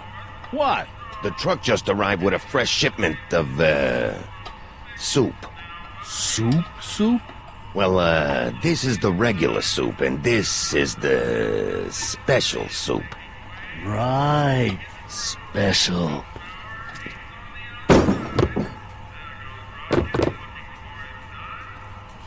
Hey, what are you doing? I'm spicing up the soup. It's my secret recipe. Listen, this ain't the Savoy, and we ain't here to feed these bozos no fancy soup. The boss has got a business to rebuild, so knock off the goofing and mind your post. All right. Just try the soup. Well? I can see why you want to keep this a secret.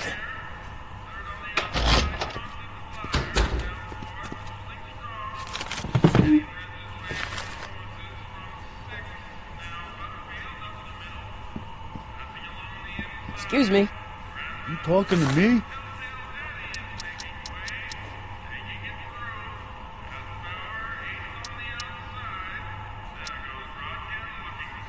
Why's the soup in a barrel? 'Cause it's hard to ladle off the floor.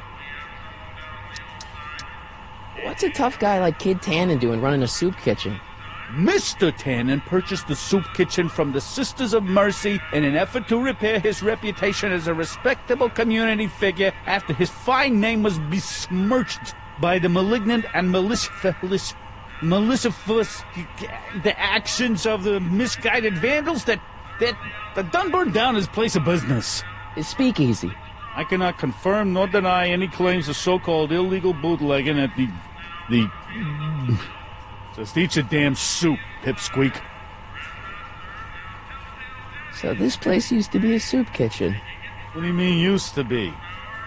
Despite recent changes in ownership, this joint is still available for the purposes of distributing food to the needy and the not-so-well-to-do.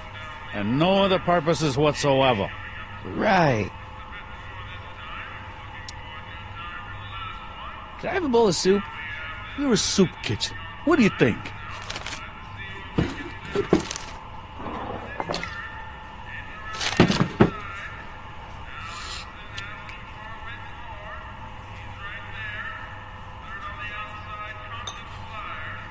What kind of soup is this? It tastes like... Scrolle ribollita?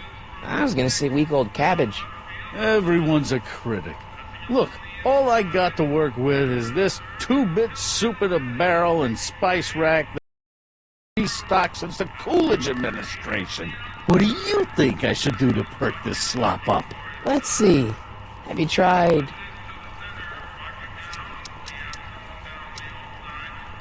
giving the soup a little heat, maybe?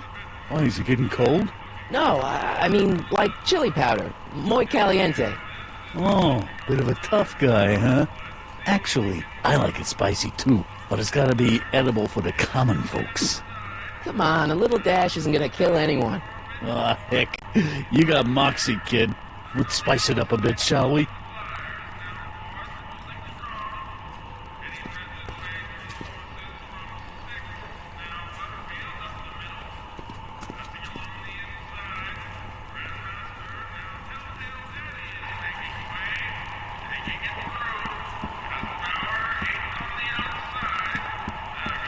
Huddle up, Emmett. Huddle? Just listen up for a second. Any ideas about how to get the hooch? Hooch? The alcohol, Emmett. One might come to the conclusion that the hooch is being hidden in some of those barrels. You're probably right, but which ones? Now, if I could get my hands on some of those barrels, I could weigh them and compare their specific gravity. Specific gravity? Come on, Emmett. Kids' goons aren't going to let us do an experiment on their barrels. No, I suppose you're right. We'll just have to ask the guy behind the counter. What? Ask him if any of his barrels are filled with illegal moonshine? Get real here. Well, I imagined a modicum of subtlety would be used. Subtlety. Right. Emmett, I can't get into the door over there. Those tables are jamming it shut. The door? So your plan is to just waltz in there and take a barrel of alcohol? No, of course not. That would be stupid, right? I'll say. Still, I'd like to get that door open. I can't do anything from out here. Well, it's a simple matter of physics. A lever, some sort of stop. Let me see what I can come up with.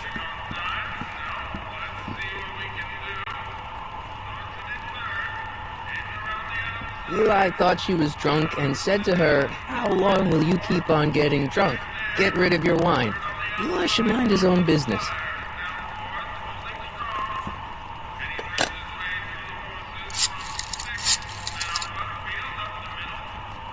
Brown results.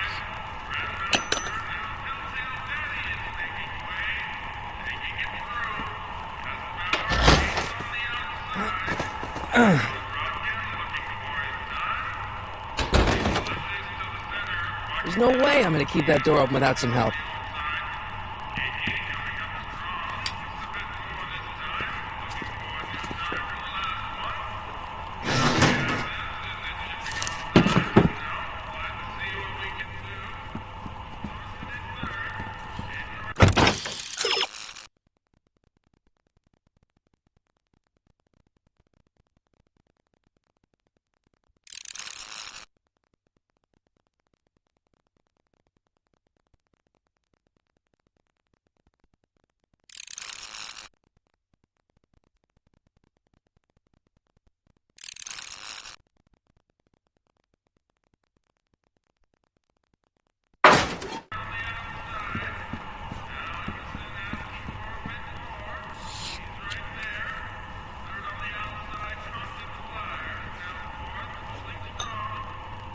Okay, I've got some more ideas about your soup.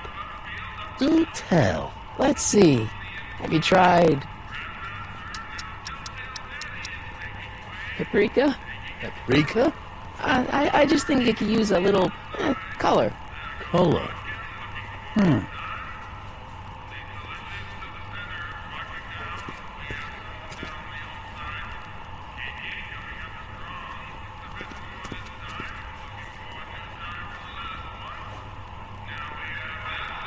Eureka! Looks like these pipes go into the basement.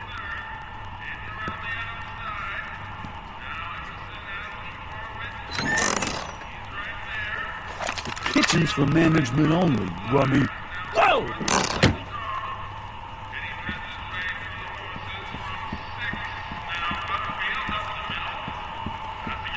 Emmett. Yes?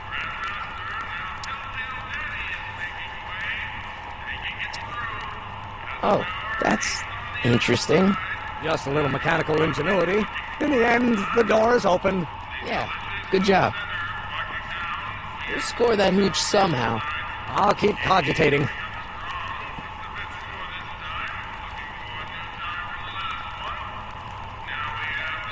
hope Doc Jr.'s thingamabob holds out.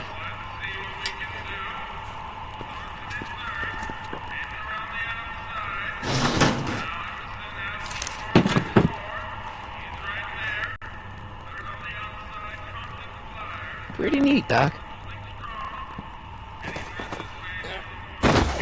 Nope. I'm still not getting through here. But at least those tables are propped up now. Emmett. Yes? We'll score that hooch somehow. I'll keep cogitating.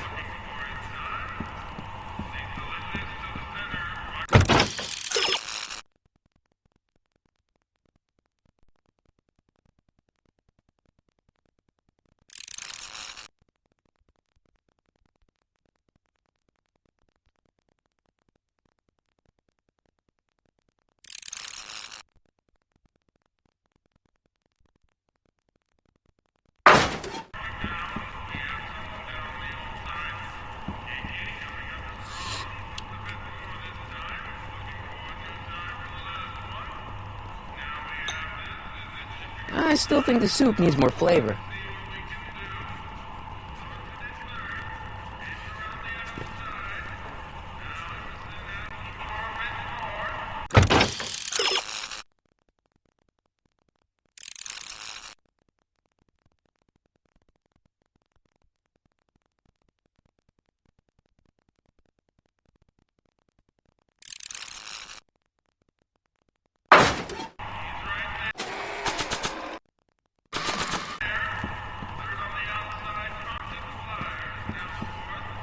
Looks like these pipes go into the basement.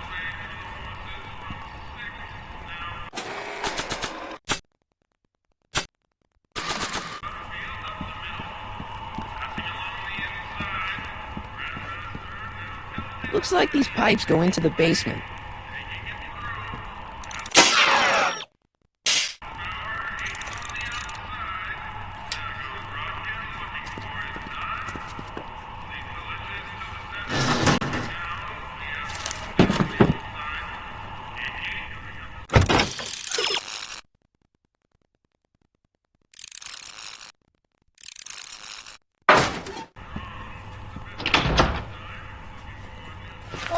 Miss Strickland, come for some more soup?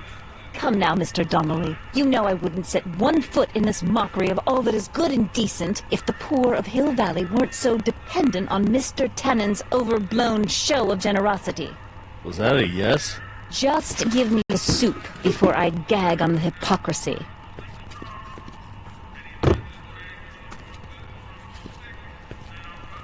I'll tell the boss you said hello. I'll just bet you will.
What the hell, Matches?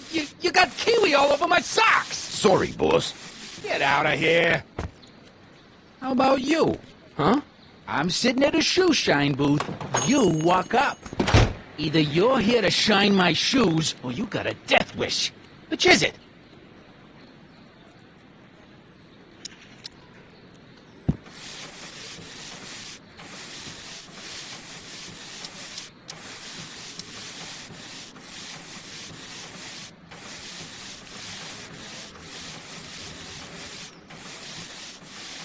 I guess you won't talk about your business. Why not? I got nothing to hide. I recently acquired controlling interest in the Sisters of Mercy Soup Kitchen. I'm looking for a guy named Arthur McFly. He's my, sort of a relative. Well, he's my employee. He's very busy today.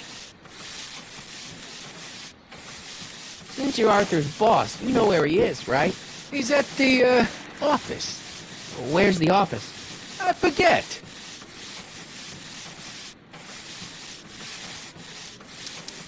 Isn't that Arthur McFly's hat you're holding? It was McFly's hat. Now, it's my peanut bowl. Could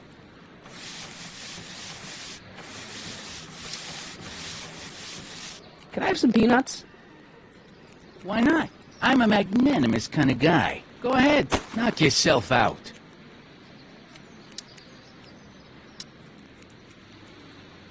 Don't mind if I do.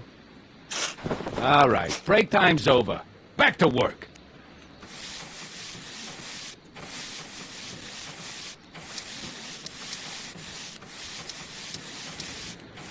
About Arthur McFly. Yeah? So, one more thing about that hat. You're testing my patience, boy. Could I buy Arthur's hat off you? Could you keep your mind on your work, huh? Shoeshine boy? Hanging on to my peanut ball. I sure could go for some peanuts. Lucky for you, I'm in a giving mood.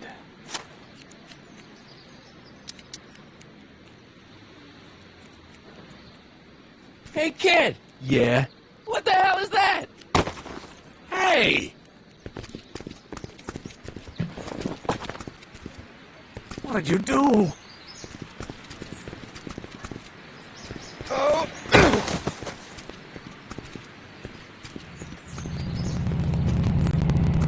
Give me that hat, you lousy crook! Emmett!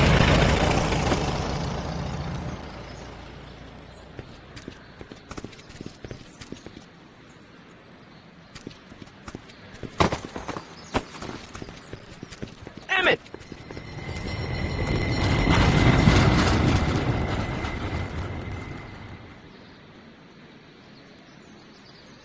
Nobody makes a monkey out of Kid Tannen! Hey!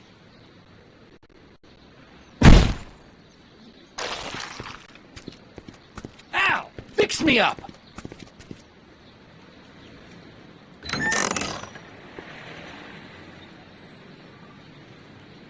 Where'd you learn how to move like that? Sandlot football. They used to call me the Streak. Get out!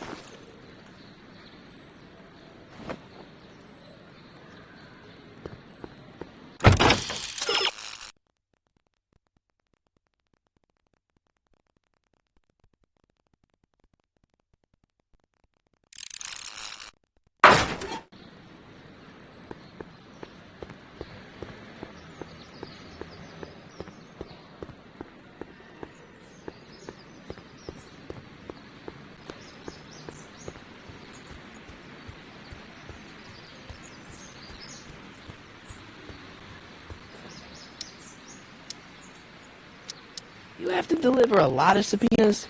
Father's always sending me out to do these dirty jobs. He wants to expose me to different kinds of people. All he's exposed me to is a lot of new curse words. If serving subpoenas is such dirty work, why don't you just say no? Look, what's the worst thing that can happen to me on this job? You could get shot. Yeah, well, believe me, that's nothing compared to what I'll get if I mouth off to my pop.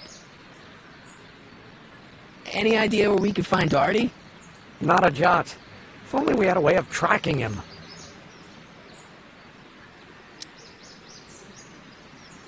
This subpoena's for Arthur McFly? Have you seen him? For a few seconds in the soup kitchen, but I think he's gone back into hiding. Brilliant deduction, Einstein.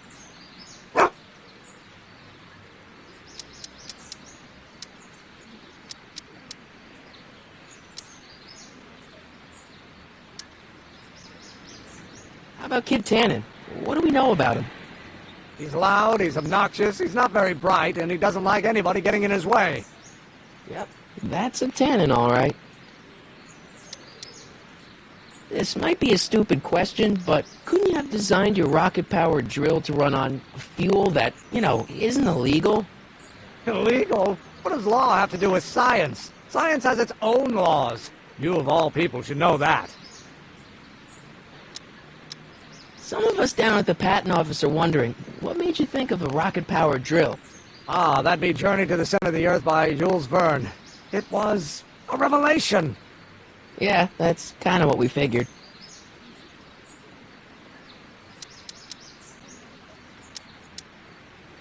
Have you read The Time Machine? H.G. Wells? Not yet, but it's on my list.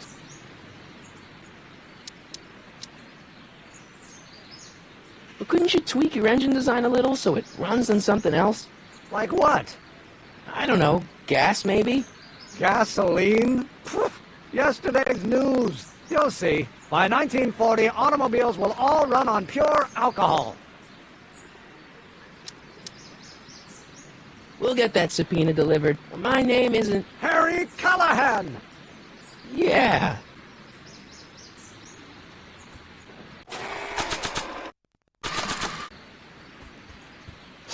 Hey, honey. Come here for a sec, boy. Hey, boy. You find the guy who belongs to this hat? Where's he going? Only one way to find out.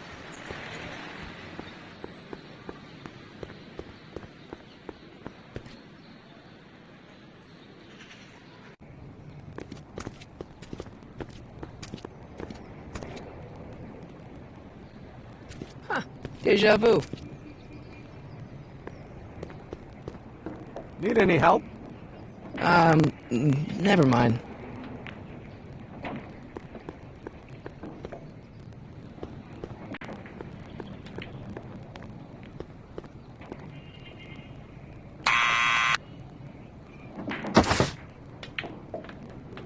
Yeah? Who is it? It's McFly! Shh, I know! Hey, Arthur, can you come down a minute? Do I know you?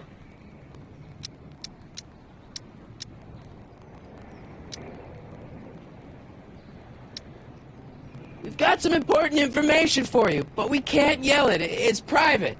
Then put it in a postcard and send it. I'm stuck up here till the boss tells me I can leave. Sorry. Some other time.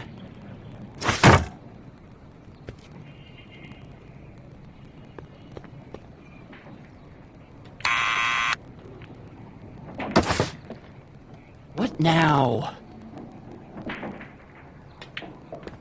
It's me again. Please come down. Why? We've got something for you. It's a subscription to the Accountant Weekly. He won't come out if he knows why we're really here. No, right. I'm not interested. And besides, the boss won't let me leave the room. Sorry. Some other time.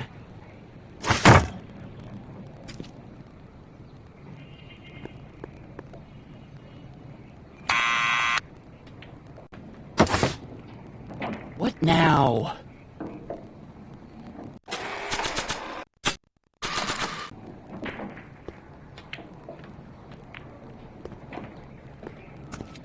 What do you think you're doing? I'm throwing the subpoena. You can't do that. You have to hand it to him.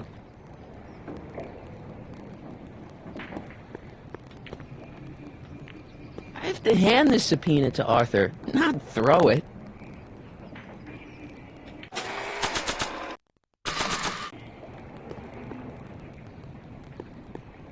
I don't think that would be interested in Arthur's hat. I don't need to push it again. Arthur's already there. Someone's playing tricks on me.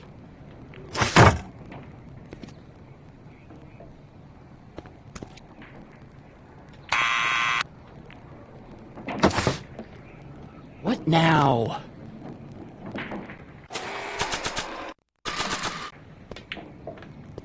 I'll give it back to him after I give him the subpoena. it back to him after I give him the subpoena.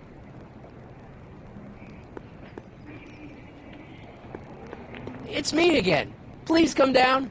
Why? We represent the law. You don't want to go against the law, do you? No, but I don't want to go against Kid Tannen either. And he ordered me to stay put till he gives the word. Sorry. Some other time.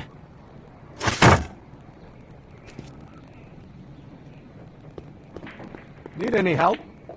Never mind.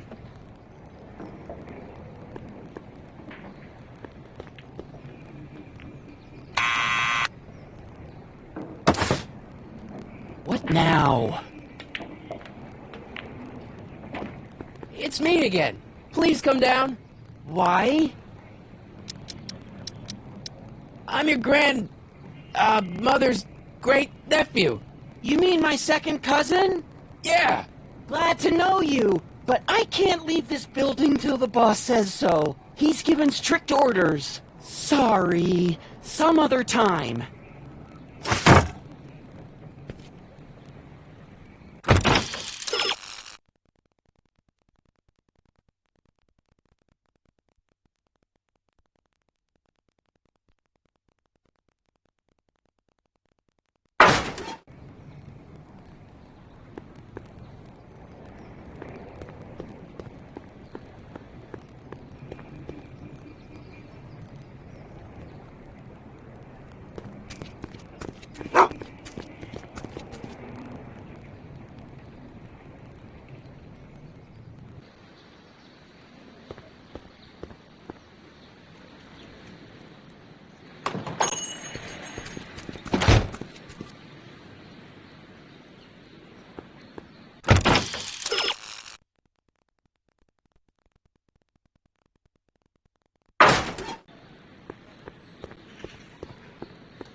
Well, well, look who's back! They say rats always return to the scene of the sinking ship. Get 'em, Matches!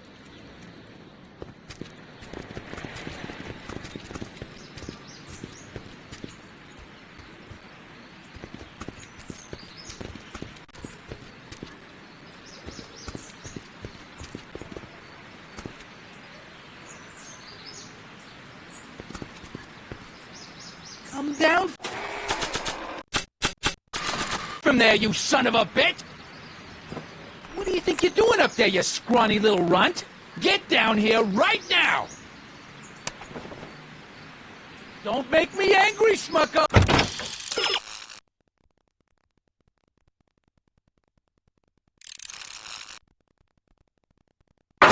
Oh, get down here and face the music! I don't think they're in a talkative mood right now. You can't get away that easy. Nobody puts one over on Kid Tannen.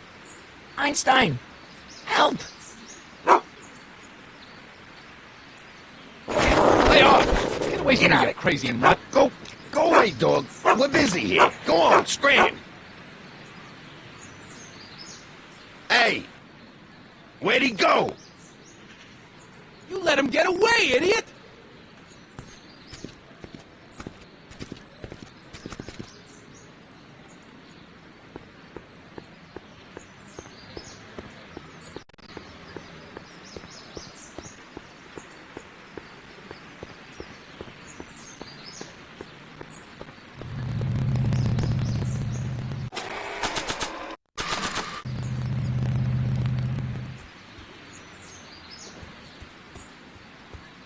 This hat belongs to my grandfather.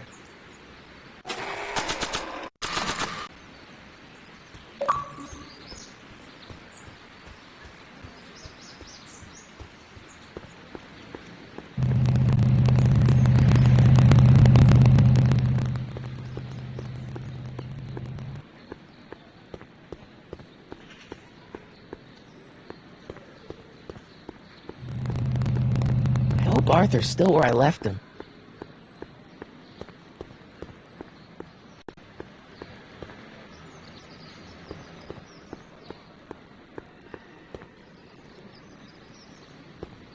Psst, Doc! Morty! How goes the escape plan?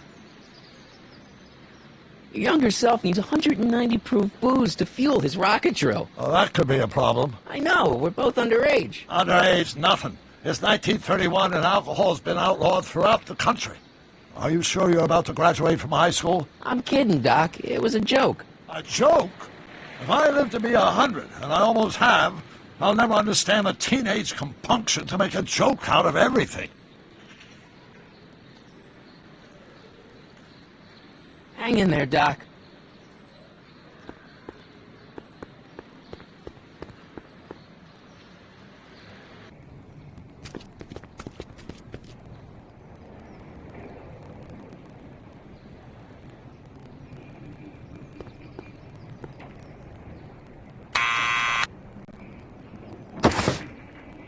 What now?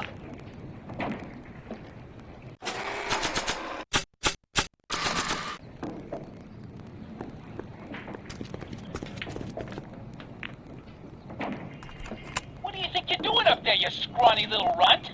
Get down here right now! It's Kid. Right away, boss! Where's Kid?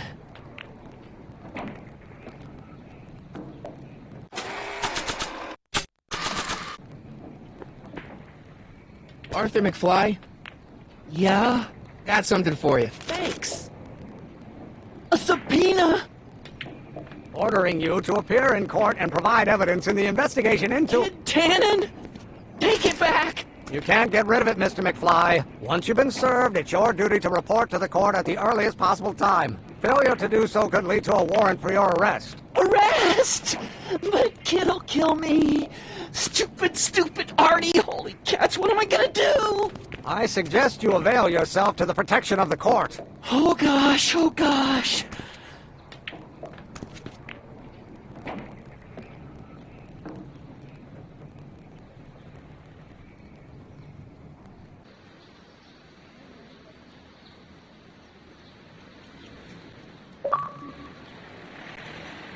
Oh, I hate doing stuff like that. But I won't have to much longer. No? Once we get that 190 proof alcohol and build my rocket drill, my future will be set and I'll be able to quit this crummy job. Oh, right.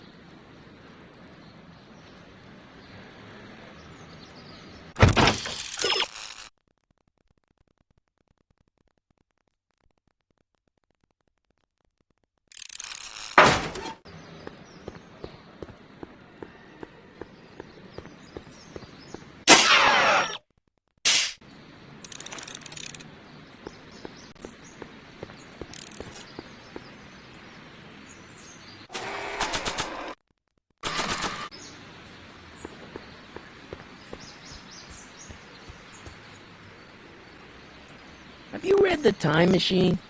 H.G. Wells? Not yet, but it's on my list. We'll score that hooch somehow.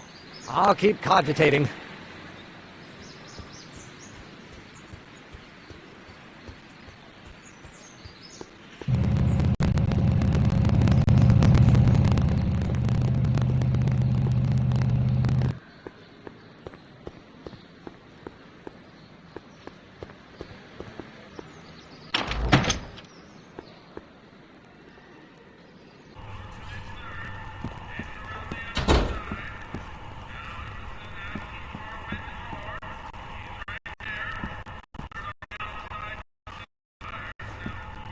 Looks like these pipes go into the basement.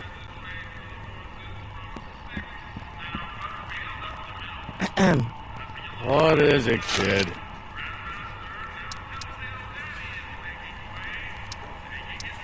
I still think the soup needs more flavor.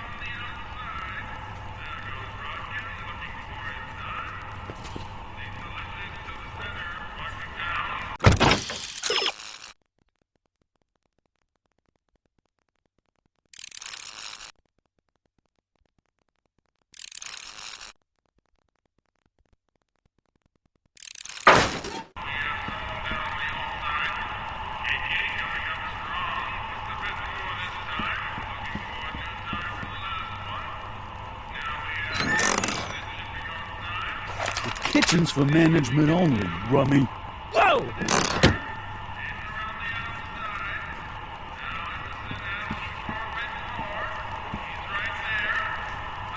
I hope Doc Jr.'s thingamabob holds out.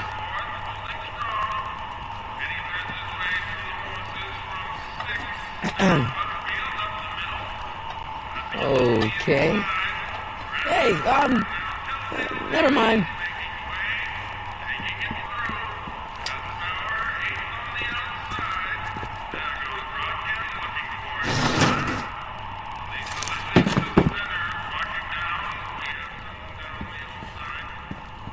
Emmett. Yes? We'll score that hooch somehow. I'll keep cogitating. Emmett. Yes? Any ideas about how to get the hooch? Hooch? The alcohol, Emmett. One might come to the conclusion that the hooch is being hidden in some of those barrels. You're probably right, but which ones? Now, if I could get my hands on some of those barrels, I could weigh them and compare their specific gravity. Specific gravity? Come on, Emmett. Kids' goons aren't going to let us do an experiment on their barrels. Oh, I suppose you're right. We'll just have to ask the guy behind the counter. What? Ask him if any of his barrels are filled with illegal moonshine? Get real here. Well, I imagined a modicum of subtlety would be used. Subtlety. Right. We'll score that hooch somehow. I'll keep cogitating. Pretty neat, Doc. Nope. I'm still not getting through here. But at least those tables are propped up now. I better not talk to him. I don't want to mess up his timeline.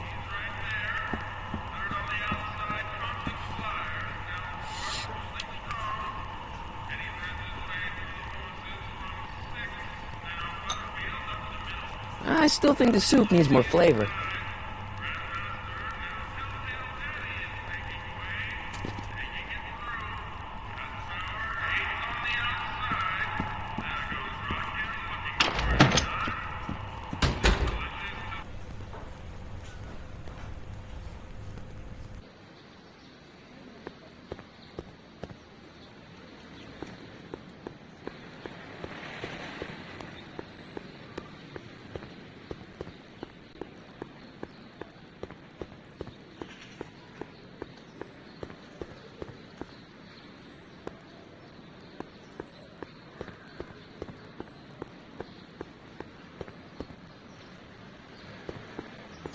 Doc! Hang in there, Doc.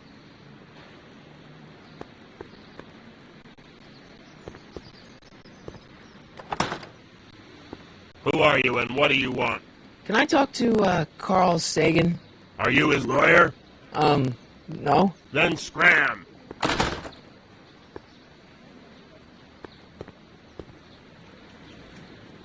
I think I'll just talk to Doc from out here.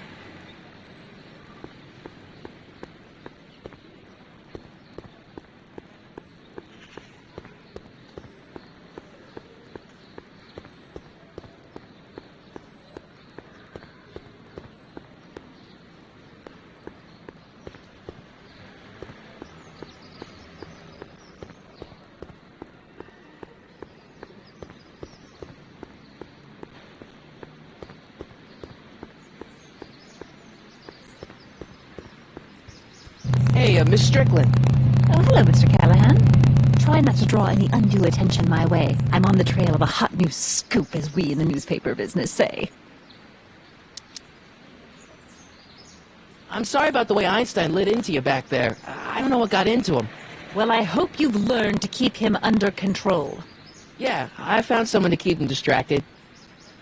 Very good. Now let's see if you know your multiplication tables. What's the Stay Sober Society? You haven't heard of the SSS? They do the most marvelous work, taking hopeless drunken bums and turning them into former hopeless drunken bums. I'm one of the founding members. And not to say that I was ever, well, you know.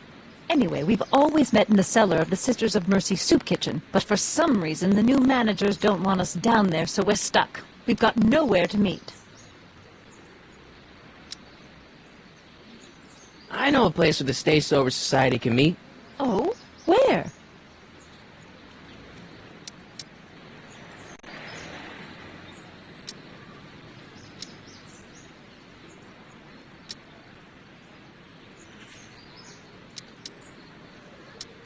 You can meet in the park. No, that's no good. Too many of the members sleep in the park. I know a place where the Stay Sober Society can meet. Oh? Where? You can meet over there in the jailhouse. I think they have an empty cell. No, the jailhouse has bad associations for some of the Stay Soberites. I know a place where the Stay Sober Society can meet. Oh? Where? You could meet in the Speakeasy, the one that got bombed last Wednesday. Now, wouldn't that be poetic irony? But I'm not sure the building is structurally safe. I know a place where the Stay Sober Society can meet. Oh? Where? I know an apartment that's empty, but you'd have to break in. The Stay Sober Society does not countenance breaking and entering. I know a place where the Stay Sober Society can meet. Oh? Where? The Brown residence. You mean Judge Brown's place? Yeah, I happen to be good friends with his son Emmett, and he's told me the judge would love to lend his place out for, good causes like yours. Really? Why, that's the most generous, public-spirited offer I've received in a month of Sundays. Please tell your friend Emmett we accept. The meeting isn't due to start for a little while, so that'll give our people some time to set up. You asked me to tell you if one of the local charities is running low on soup. Does somebody need a visit from my soup cycle?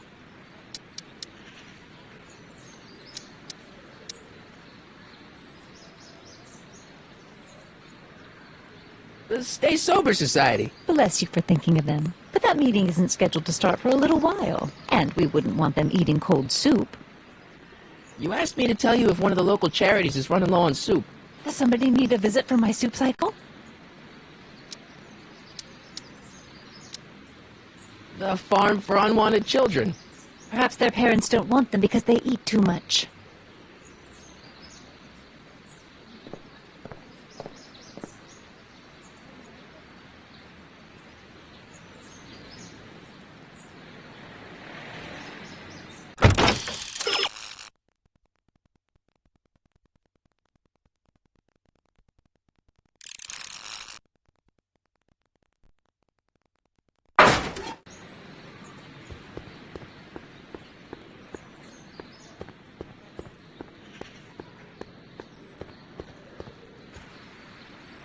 We'll score that hooch somehow. I'll keep cogitating.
What is it, kid?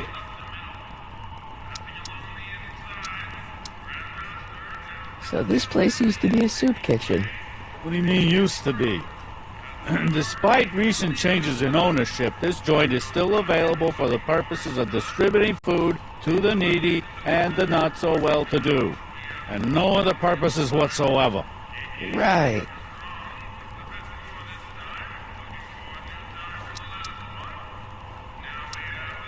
Why's the soup in a barrel? 'Cause it's hard to ladle off the floor? I still think the soup needs more flavor.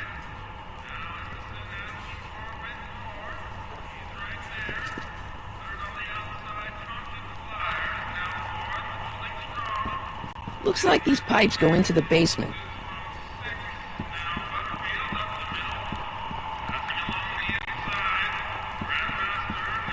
Emmett. Yes? We'll score that hooch somehow. I'll keep cogitating.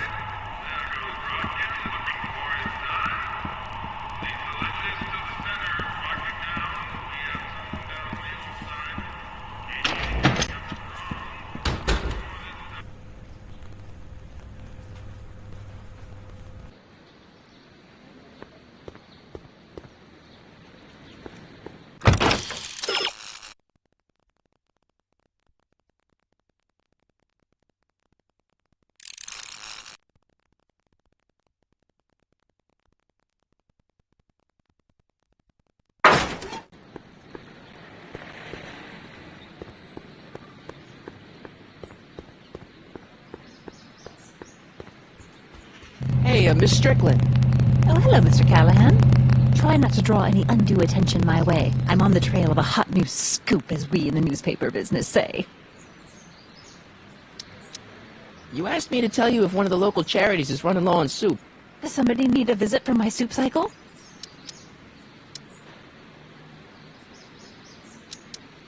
The rest home. Those dear old-timers. Soup is one of the few pleasures they have left.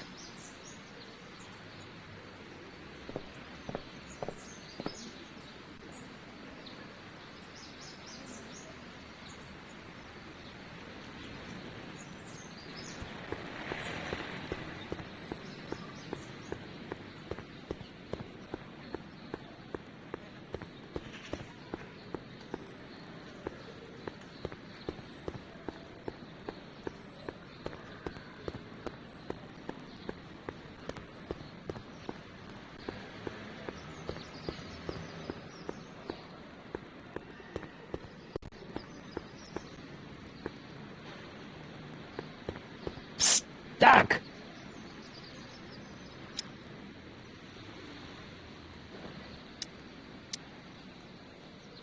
You got any words of wisdom for talking to Edna? Just play along with her. She may seem like a harmless kook, but she's got a journalist's nose for news. Your younger self needs 190 proof booze to fuel his rocket drill. Oh, that could be a problem. I know, we're both underage. Underage, nothing. It's 1931 and alcohol's been outlawed throughout the country. Are you sure you're about to graduate from high school? I'm kidding, Doc. It was a joke. A joke? If I live to be 100, and I almost have, I'll never understand the teenage compunction to make a joke out of everything. Hang in there, Doc.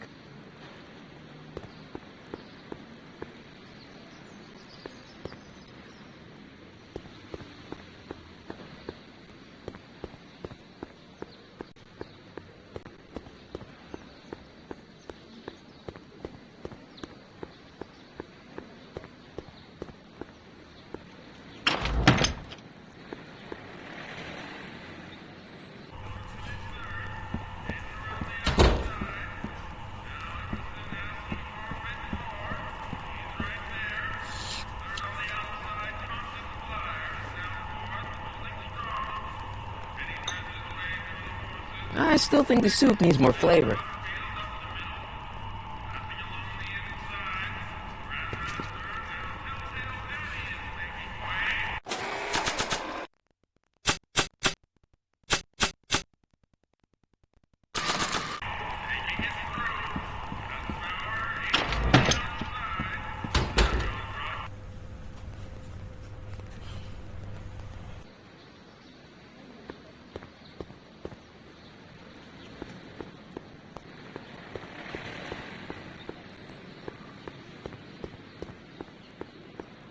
Now, there's something fishy about that soup kitchen.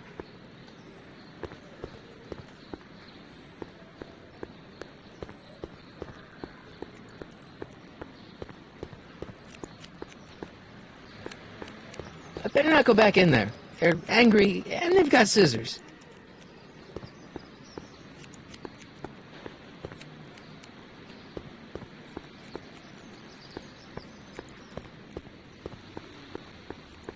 I don't need anything in there, and I don't have any money. I wonder who really burned down the speakeasy.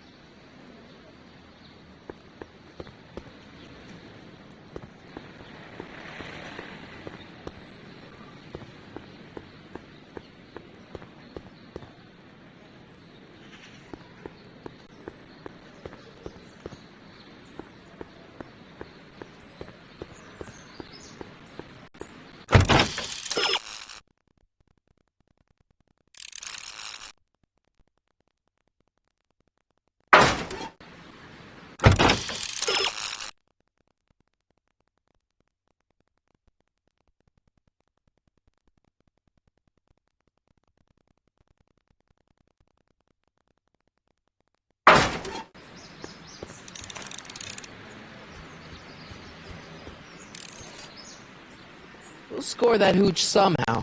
I'll keep cogitating. Hey, how you doing, Einie? Einie? It's short for Einstein. Einstein, of course, because he was a patent officer just like you.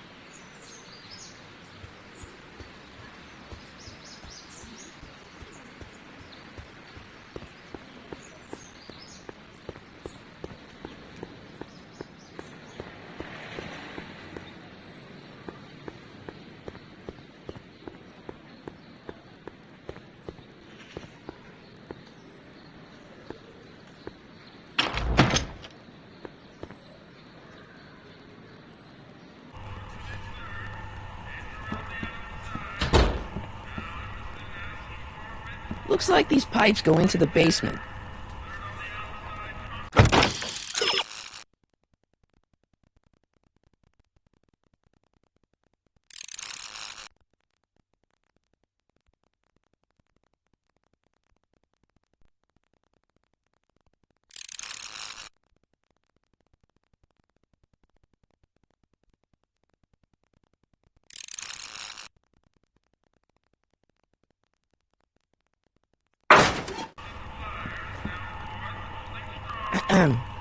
What is it, kid?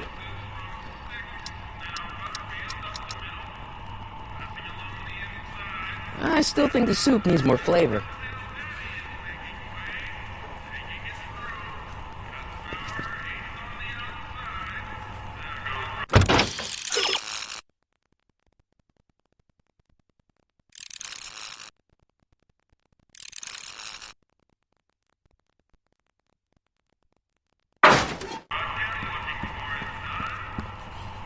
Looks like these pipes go into the basement.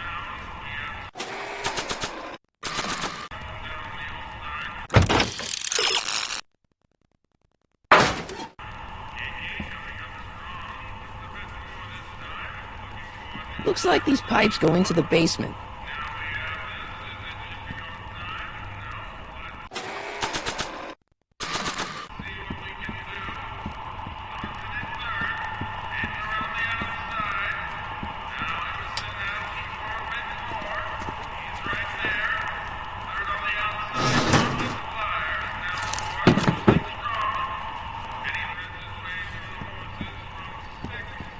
I hope Doc Jr.'s thingamabob holds out. Emmett. Yes? We'll score that hooch somehow. I'll keep cogitating. I better not talk to him. I don't want to mess up his timeline.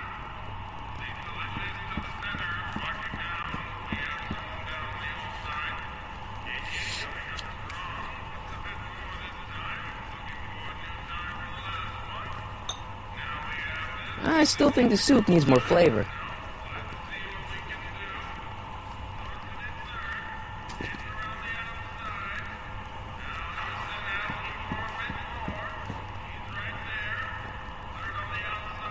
Looks like these pipes go into the basement.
There's something fishy about that soup kitchen. We'll score that hooch somehow. I'll keep cogitating.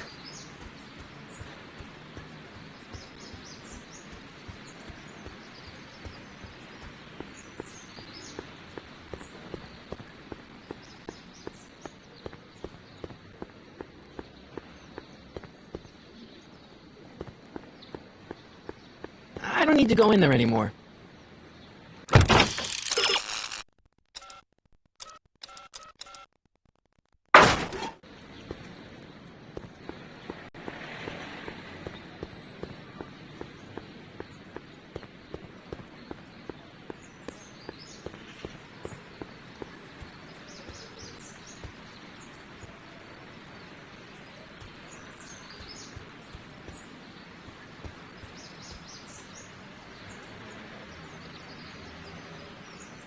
Handsome dog. He belongs to you? No, he's your dog. Typical neighborhood stray. Theorize, Einstein. Can you theorize for me?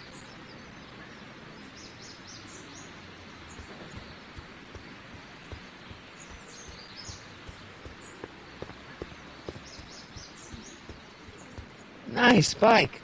Huffy? Huffy? I'm not huffy. I'm passionate. Passionate about justice, safety, law, and order. Never mind. Hey, Miss Strickland. Oh, hello, Mr. Callahan. Try not to draw any undue attention my way. I'm on the trail of a hot new scoop, as we in the newspaper business say. You asked me to tell you if one of the local charities is running low on soup. Does somebody need a visit from my soup cycle?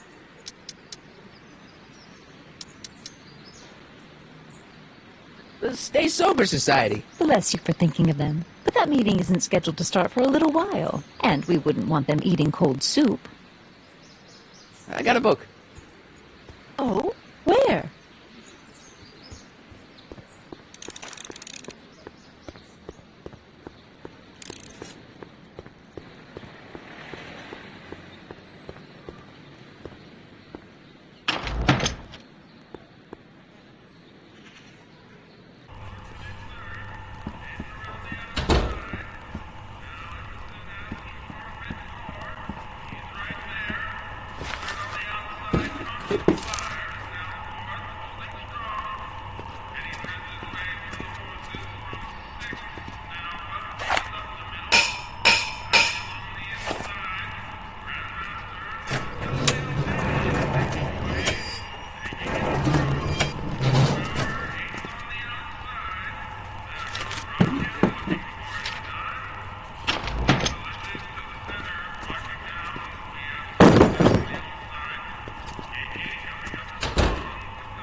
I still think the soup needs more flavor.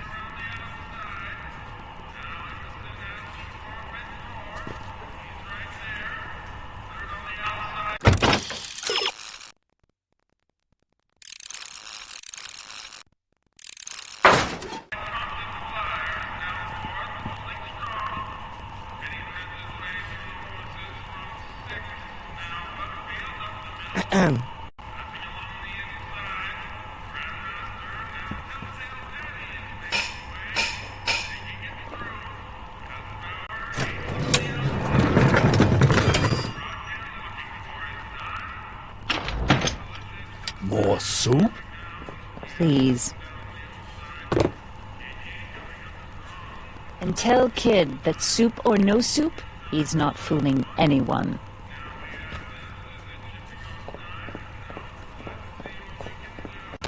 Edna picked up the barrel of hooch. Now all I have to do is to get it from her somehow.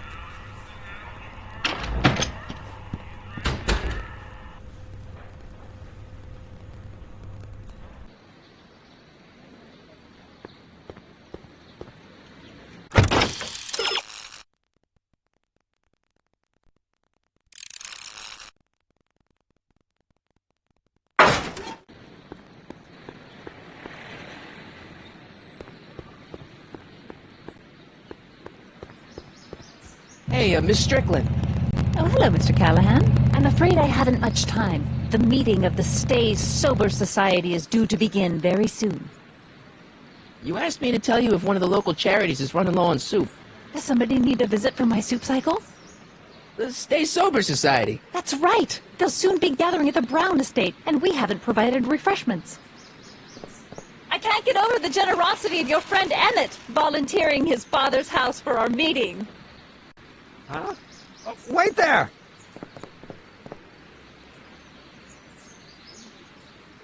Harry! What in the name of Thomas Alva Edison do you think you're doing? Don't you get it? You need alcohol to run your drill, right? Those bootleggers at the soup kitchen won't let us get our hands on any of their hooch. But we can get Miss Strickland to pick it up for us and deliver it right to your door. No, out of the question. Why? I can't just let strangers invade my parents' house. What do we know about these people? They're sober. It says so right in the name. Well, okay, but Pop needs his peace and quiet at the end of the day. This meeting is sure to be too noisy for him.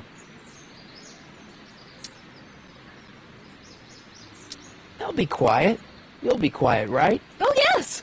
I play my tambourine very softly. You hear that? Yes, but... But what? But it's still impossible.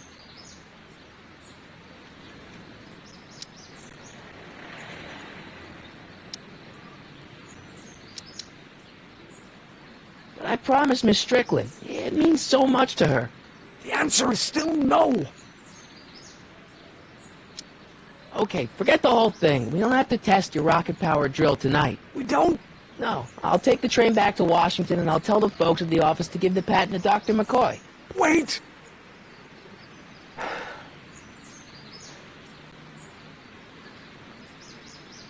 You will instruct the members of the society to wipe their feet before they come inside.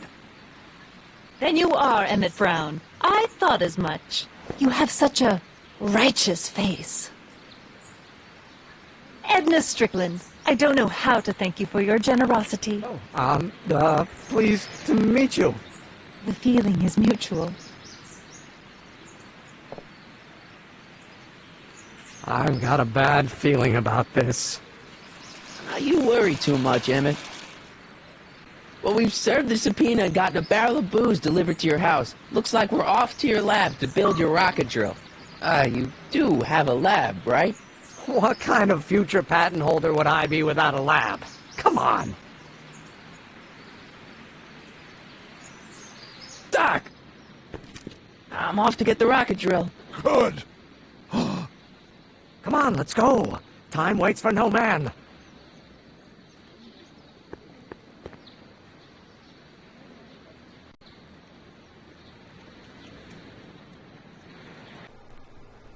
Are you sure this is gonna work, Emmett? Don't let the ramshackle nature of my laboratory fool you.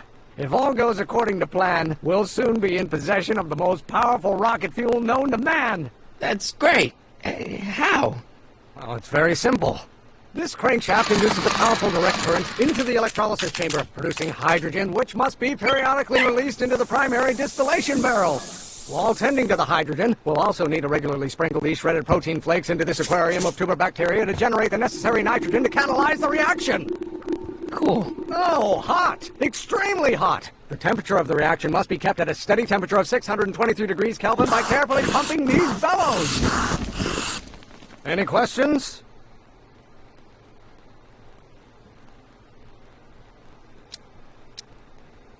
Emmett? Why is there a brace of drunkards gathering on our lawn? Sweet fancy Moses, it's my father! So? So, he doesn't know I'm engaging in acts of scientific exploration in here. He thinks this is where I go to pour through my law books. Oh. You tend to the reaction. I'll try to get rid of him. Tend to the what? Can't we just start over after he's gone? It's too late. The reaction's already started. Don't worry. I'll try to help you out where I can. But... Emmett? Coming, Father!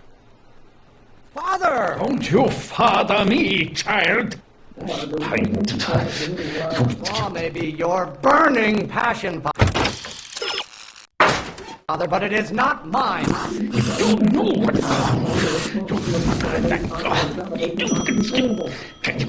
someday you You have a release valve on your mouth somewhere? will have to learn. You learn. You know who invented fire, Pop? I don't know either, but you can be damn sure it wasn't a lawyer.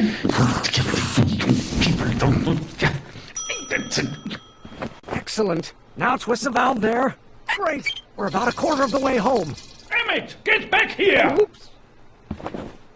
You're going to find out. Pressuring me to be something I'm not. I hope someday you have children and you will look with all.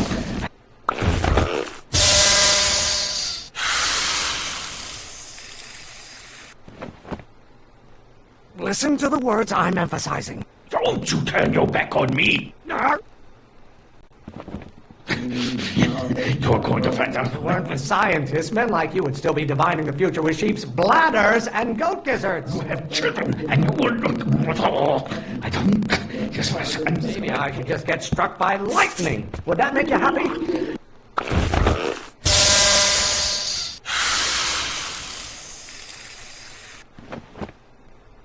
What did you do? Emmett, who are you talking to in there? No one, Father. You're going to find out. There's a flame inside me that cannot be quelled by your legalistic gobbledygook, Father. You have children, and you will look with all. I don't. Just listen. I'm not just another one of your staffers who spins around you like a top.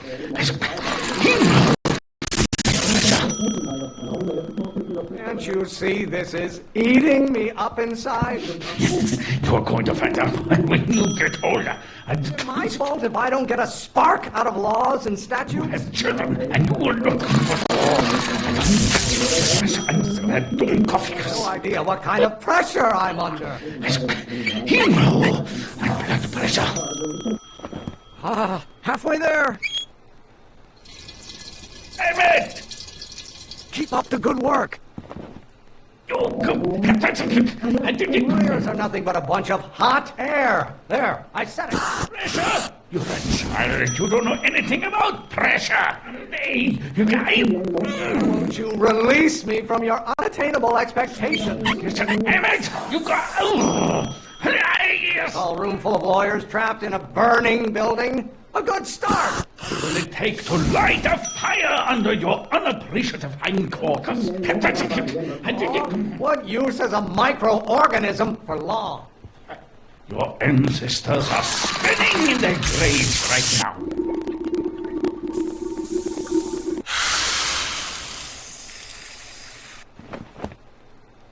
Just pay attention to what I say. Emmett, I'm not through with you yet.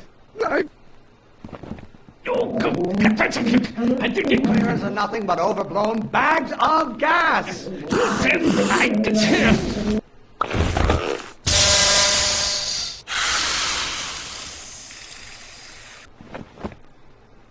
I thought you were a scientist. Emmett!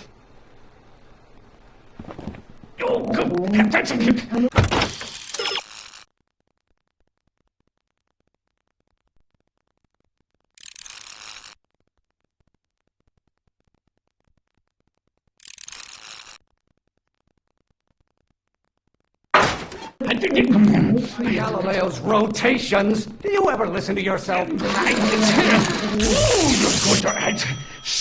Hotter you get, the more I know I'm right. Wrongs have been officers of the court since God's heavenly spark first gave rise to man.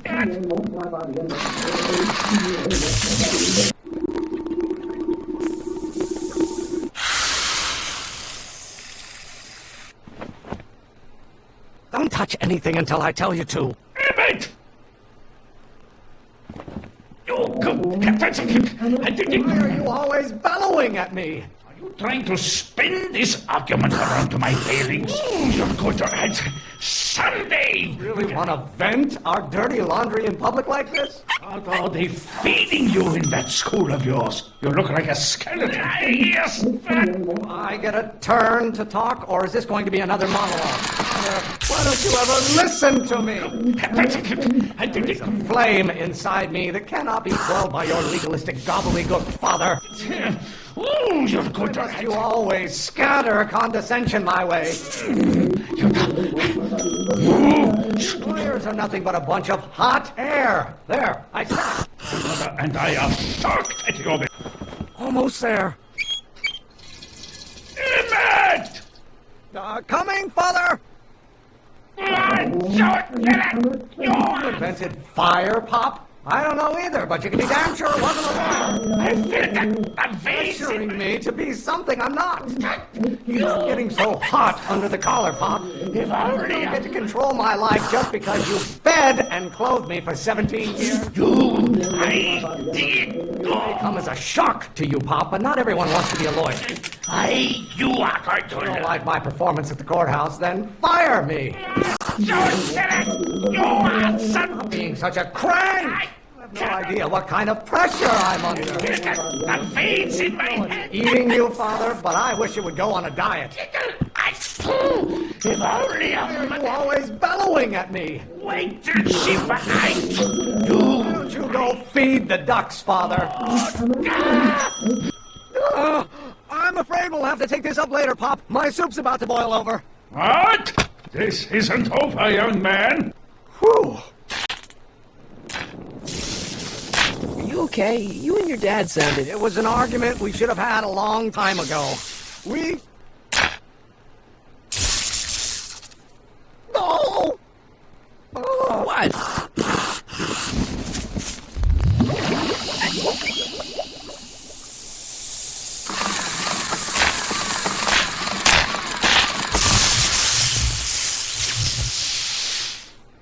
Eureka! Now all we gotta do is fuel up the old rocket power drill and you and I can take it and go. But don't you want to test it first? No time. The last train for DC leaves in just a few minutes. All right. You've got to get this baby to the U.S. Patent Office. Exactly. So tell me, Harry, when can I expect to hear back from the Patent Office? Oh, in about, I'd say... I can't. Huh? Emmett, I'm not from the Patent Office. I don't understand. I lied to you, but I didn't want to. It was the only way I can get you to trust me. See, there's somebody who's in big trouble. Someone very important to me, to both of us. I can't tell you who, but I need to save him tonight, and I need your invention to do it.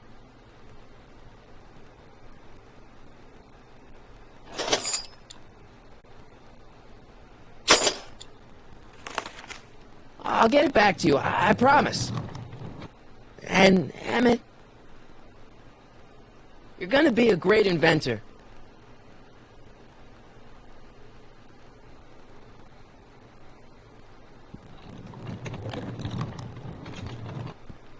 Wait! Keep the throttle at about 8.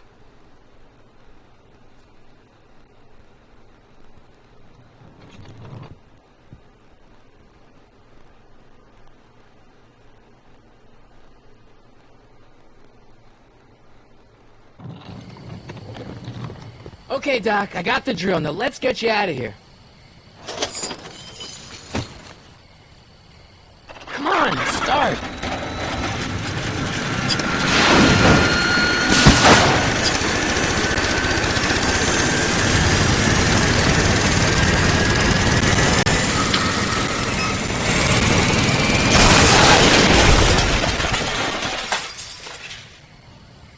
Harry! You're too late! Too late? But Doc's not supposed to be... Doc! They're moving him to another facility for safekeeping! Oh, I better go get a quote from the police chief.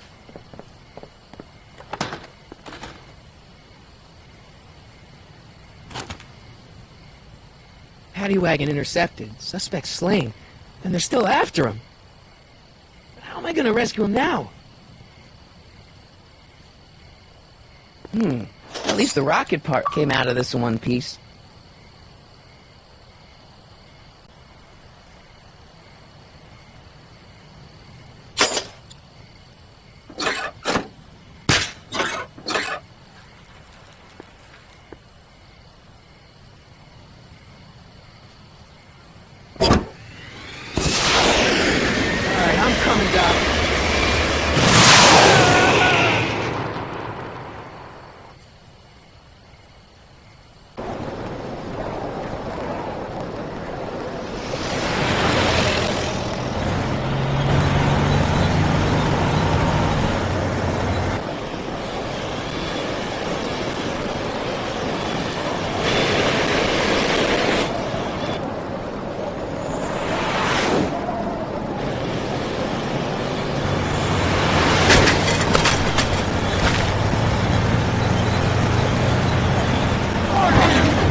Ted, you're still in danger! Never mind, never mind!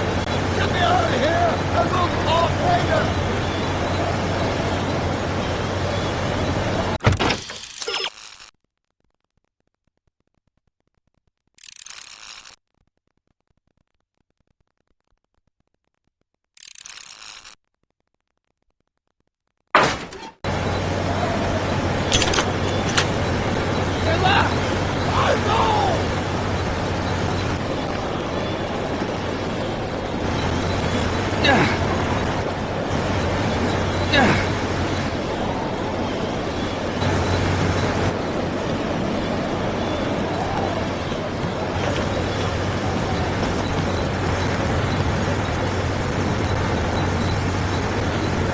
What's he doing?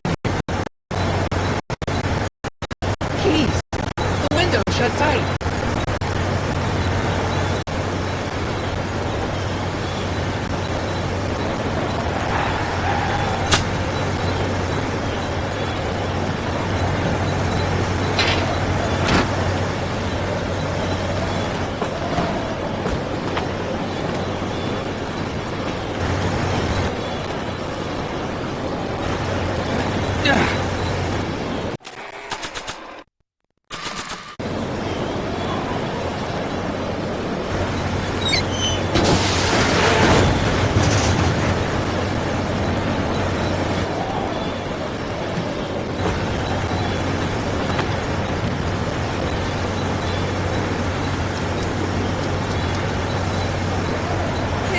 Driving the truck! Driving? That explains a lot! Keys are on the dashboard, but I can't reach them. Need a protection appurtenance! What? A reach extender! Can't break the lock! There's a key, but it's probably up front! Don't worry, Doc. I'll get you out. Be careful, Bobby! I'll be back. I'll wait right here!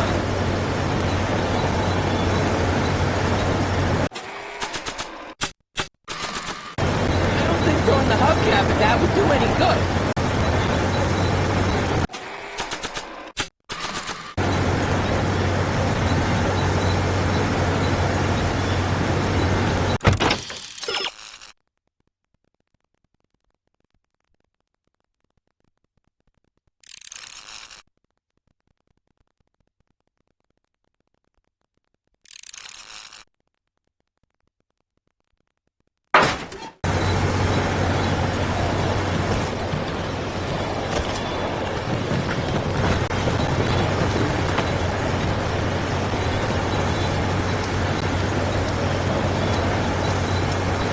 Distraction!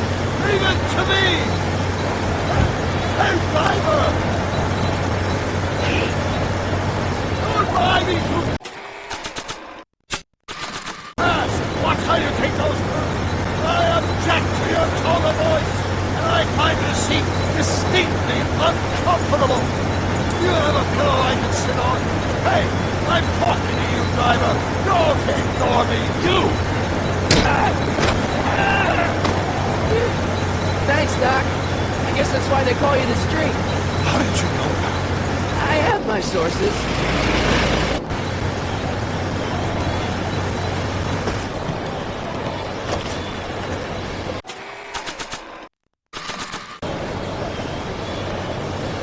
Stand back, Doc.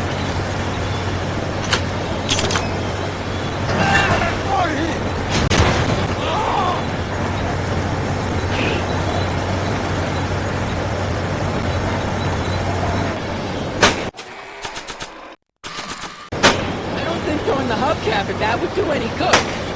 Eat lead, Sagan! Ow! Son of a bitch! How you doing, Doc? Hang in there!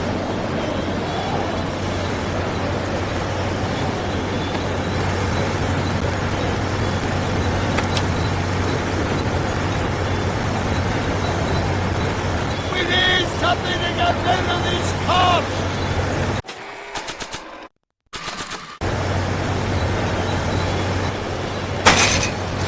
Oh.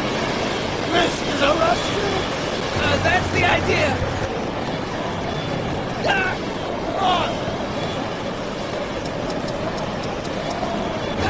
The throttle!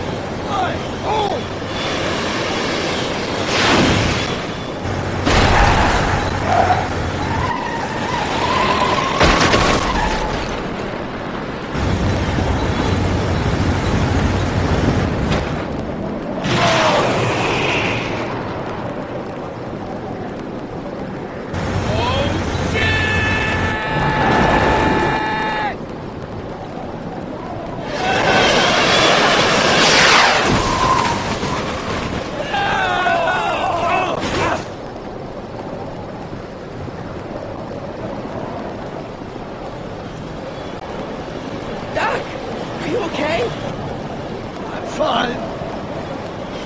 But I wonder what sorts of bizarre repercussions my younger self's invention of a flying bicycle will have on the timeline. Did you know that would happen? I had a suspicion.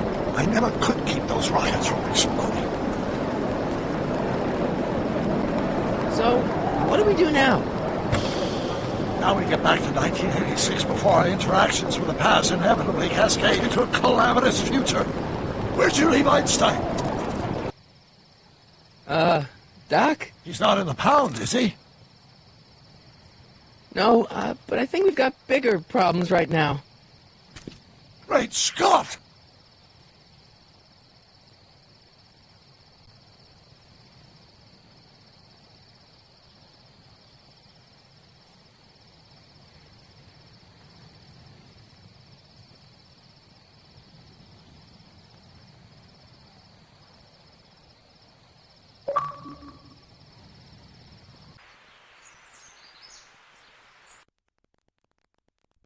Doc! What's happening? I don't know. We'll have to be careful not to run into ourselves. Hey, fellas. All right, McFly. Let's go see the boss. History says Tanner will be arrested by a rookie cop by the name of Danny Parker. I fear that nothing will save Hill Valley from descending into the fires of chaos and corruption. Nothing is over until Kid Cannon says it's over!